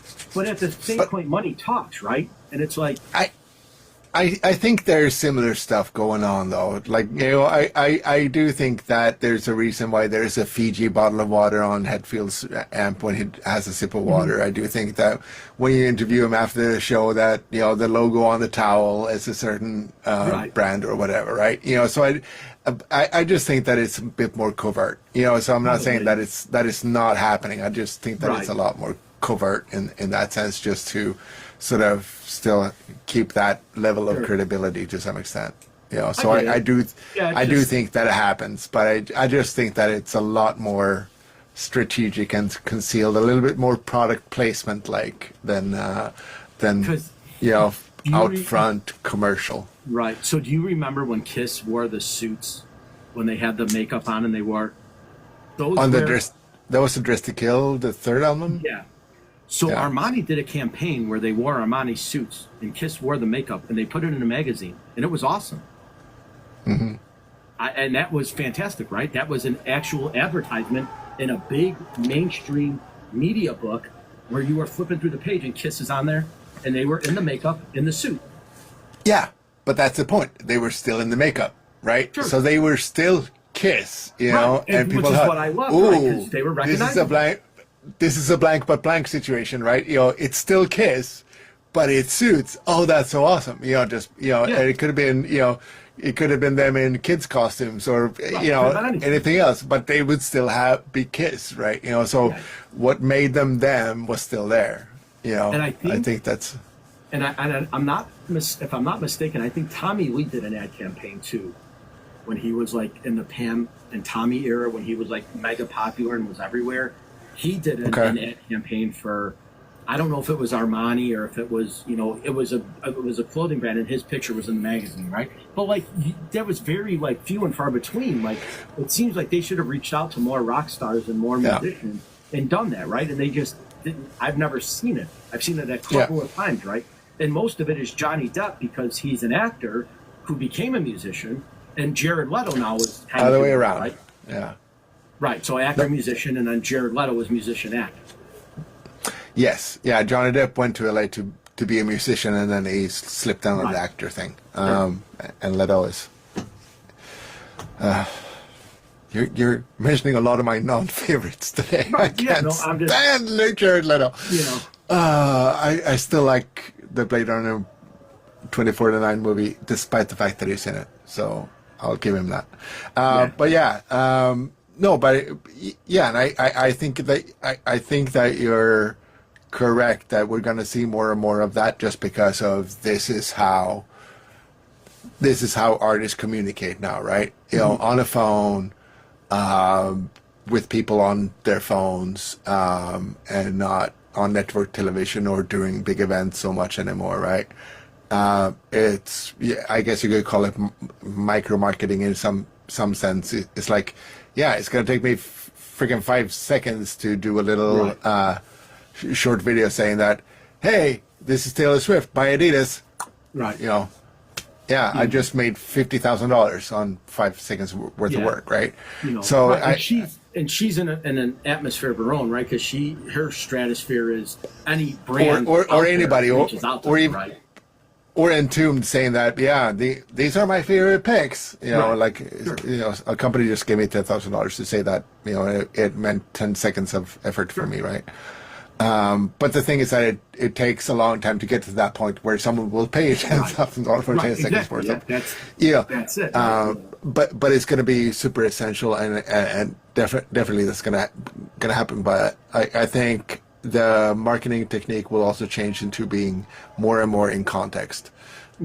So it is in the context of the artist and the artist imagery, and being, rather than just saying that, hey, I'm Taylor Swift, I like to play Assault Strike, and now I'm going to play you my new song about, breaking up with your boyfriend. Like, that doesn't make much sense, right? So I think that it's going to be a lot more synergy that way. Because I know Doyle did something with the Misfits where he was in his Frankenstein stuff and he had the thing, but he also he did that photo shoot with his I think they're married now, Alyssa Booz White.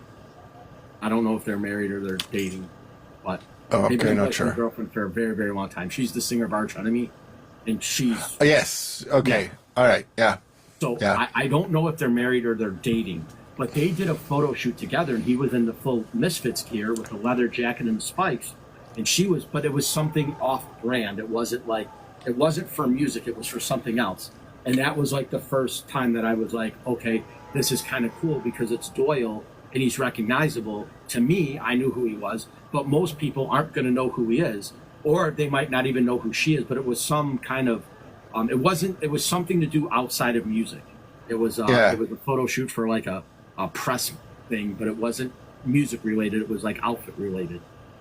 So how did that make you feel, though? Did you feel like, oh, Doyle looks so awkward? No, I thought it was great, right? It was great, yeah, okay. And like I said, not to sound bad, but Doyle's a good looking dude, right? Like, he's ripped, he's jacked, he's got, like, he's a man, like he's a guy's guy, right? Like you could say, if you were going to take any rock star now around and you put Doyle on a cover of a magazine, he's going to fit in, right? He's a big, jacked, muscular dude, right?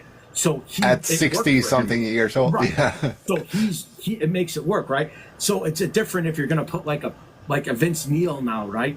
He's pudgy, he's out of shape. Yeah. He's not going to be your marketing man. But Doyle was awesome, right? It was a thing. And I want to say, now that I think about it, I think it was a protein shake It was he was Oh. in a fitness magazine. Brondo. Yeah, it was something like that. You know?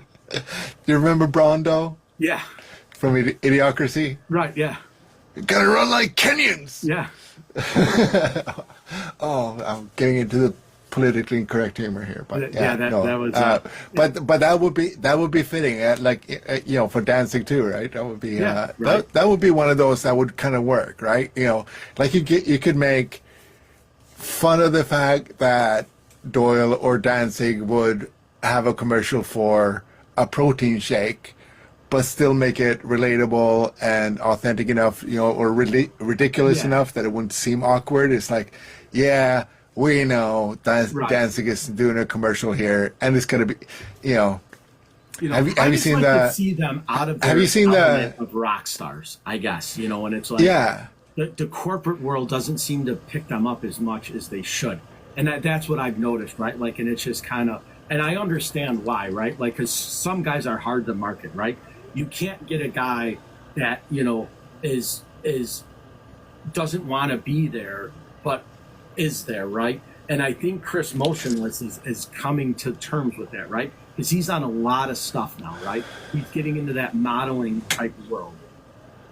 okay, He's getting in a lot of advertisement that's not like heavy metal specifically related, like they're using him in other things, right, okay, yeah. I'm not familiar with that, but you know. And I think Manson did it a couple times, right? He's been in kind of a unique position where he's been in campaigns that aren't music related, you know. Yeah. When he was dating that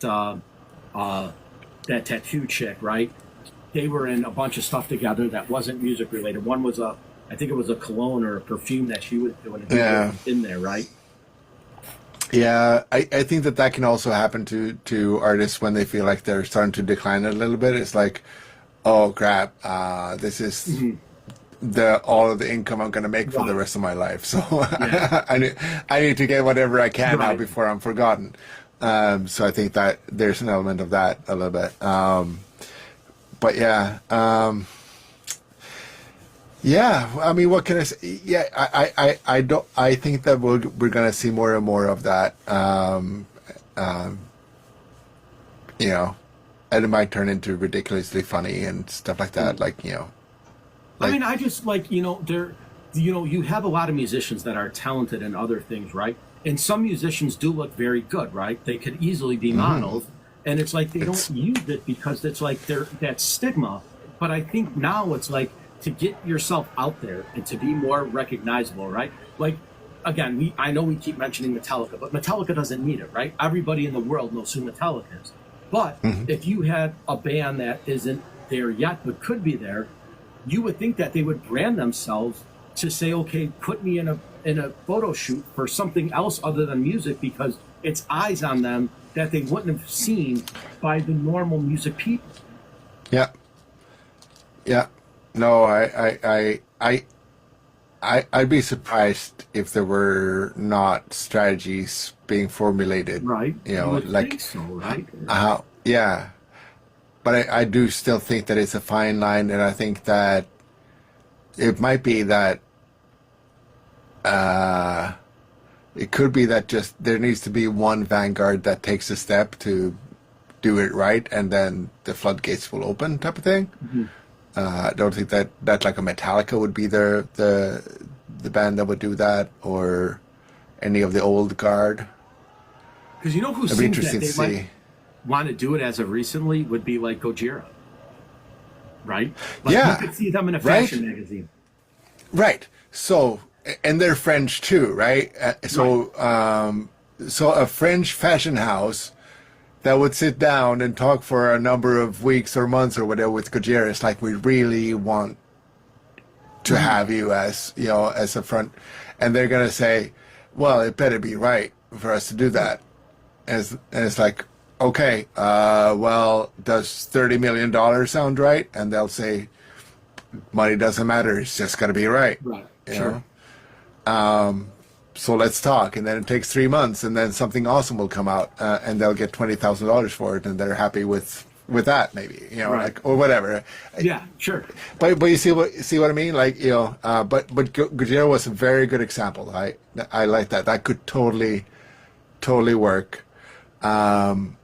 It could also totally fail because, some might say that, oh, their heads got big because of the Olympics thing, and now they feel like they're the spokespeople for metal, and now, they're whatever, right? So I think they still have to have some sort of fine line, but I think that they have the integrity to be able to pull it off. I think Yeah, I think that so. would be, like, they could totally do a Lancome thing that would be super Right, awesome. yeah, Like, right. like, You know- okay, we're gonna do Lancome, but you're not gonna be Yeah. you're not gonna be the same Lancome as Isabella Rossellini did, Right, or whatever, right? yeah. Like, you're gonna be Gojira Lancome now. Right. And I think, Yeah. and even, it's not so much anymore, but maybe like 15 years ago, like Rammstein would have been a good example, right? Like, they're good looking dudes. They're in a band. They're recognizable. They're popular. They've been in movies. They've been notable. They would have been like a great band to say, hey, listen, where Too are- much controversy around them, though. I think that Yeah, a little too much, like porn videos and all that stuff might So have been I a little think bit. like before all that, right? Like I'm thinking like Oh, okay. 2010 Rammstein, right? Like when they were Oh, okay. still All right. young Okay. and ambitious and good looking, and they were like, you could have easily said any one of those guys could have been a model, right? Especially Tell, right? He's a big dude, muscular. He was in shape back then. Obviously, he's older and pudgier now, but like back in the day, he was like in shape, right? The guy was an Yeah. Olympic swimmer, right? Like he Yeah. was an athlete, right? You could have marketed him very well off, right? Yeah. And as Yeah, much as no, I don't know if you're true. familiar with Buckcherry, but Josh Todd did that, right? Like Josh Todd, the singer of Buckcherry, was in a bunch of movies. He was in a bunch of clothing campaigns. He was in, but he was never endorsed that I know of. But, he was out there, right? Because he had, good looking dude, tattoos, like they fit well. They were, Yeah. Well, I mean, I and I have to throw Slipknot in there too. I'm not a Slipknot fan so much, but I feel like they tend to be able to pull off whatever they try to get themselves into, right? And Corey's not a bad looking guy either. So, on yeah, top of that's that, what I'm right? saying, Like they're, So Slipknot could totally, like they were able to do their weird costume thing and turn into a super mainstream kind of band, Yeah. and And I know the guitarist from Slipknot, not Mick Thompson, the other guy with the goatee.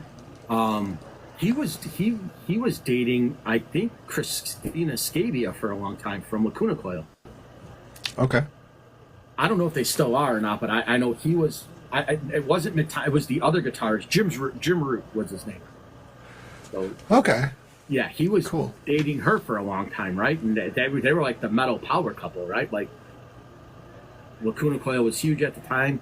He's arguably one of the biggest bands in the world. Like their relationship was just kind of there, right? It was Yeah. so. Hey, buddy, I'm sorry. I just got a notification that my phone is about to die. Yeah, no worries. We'll call it quits. And I have my USB, You're the good. mic and stuff, so I can't Let's- charge it at the same time as I'm on here. So I'm let's do this. pushing We'll the stay in limits. touch. Do you want to plan for next Saturday night then, or do you want to try to do it Friday after our? What do you want to do? Let's go for Saturday. All right, You know, perfect. I- We'll do Saturday. guys. Yeah, so we'll meet up together on Friday, Awesome. and then we'll Yeah. have a podcast Saturday, and then Awesome. I love it. cool. All right, cool. Get some sleep. Awesome. We'll catch you later, and we'll talk metal with Pod Cult on next Saturday night, guys. So thank you all for joining in. This video is going to be up on YouTube, so we'll post it, and we'll be back in action. Sounds good. Follow Mark, One Fun Guy Podcast. Follow me, Kale Arsenic, Absolutely. and we'll be back next week. Awesome, guys. Stay metal. We're signing off. We'll see you guys next week.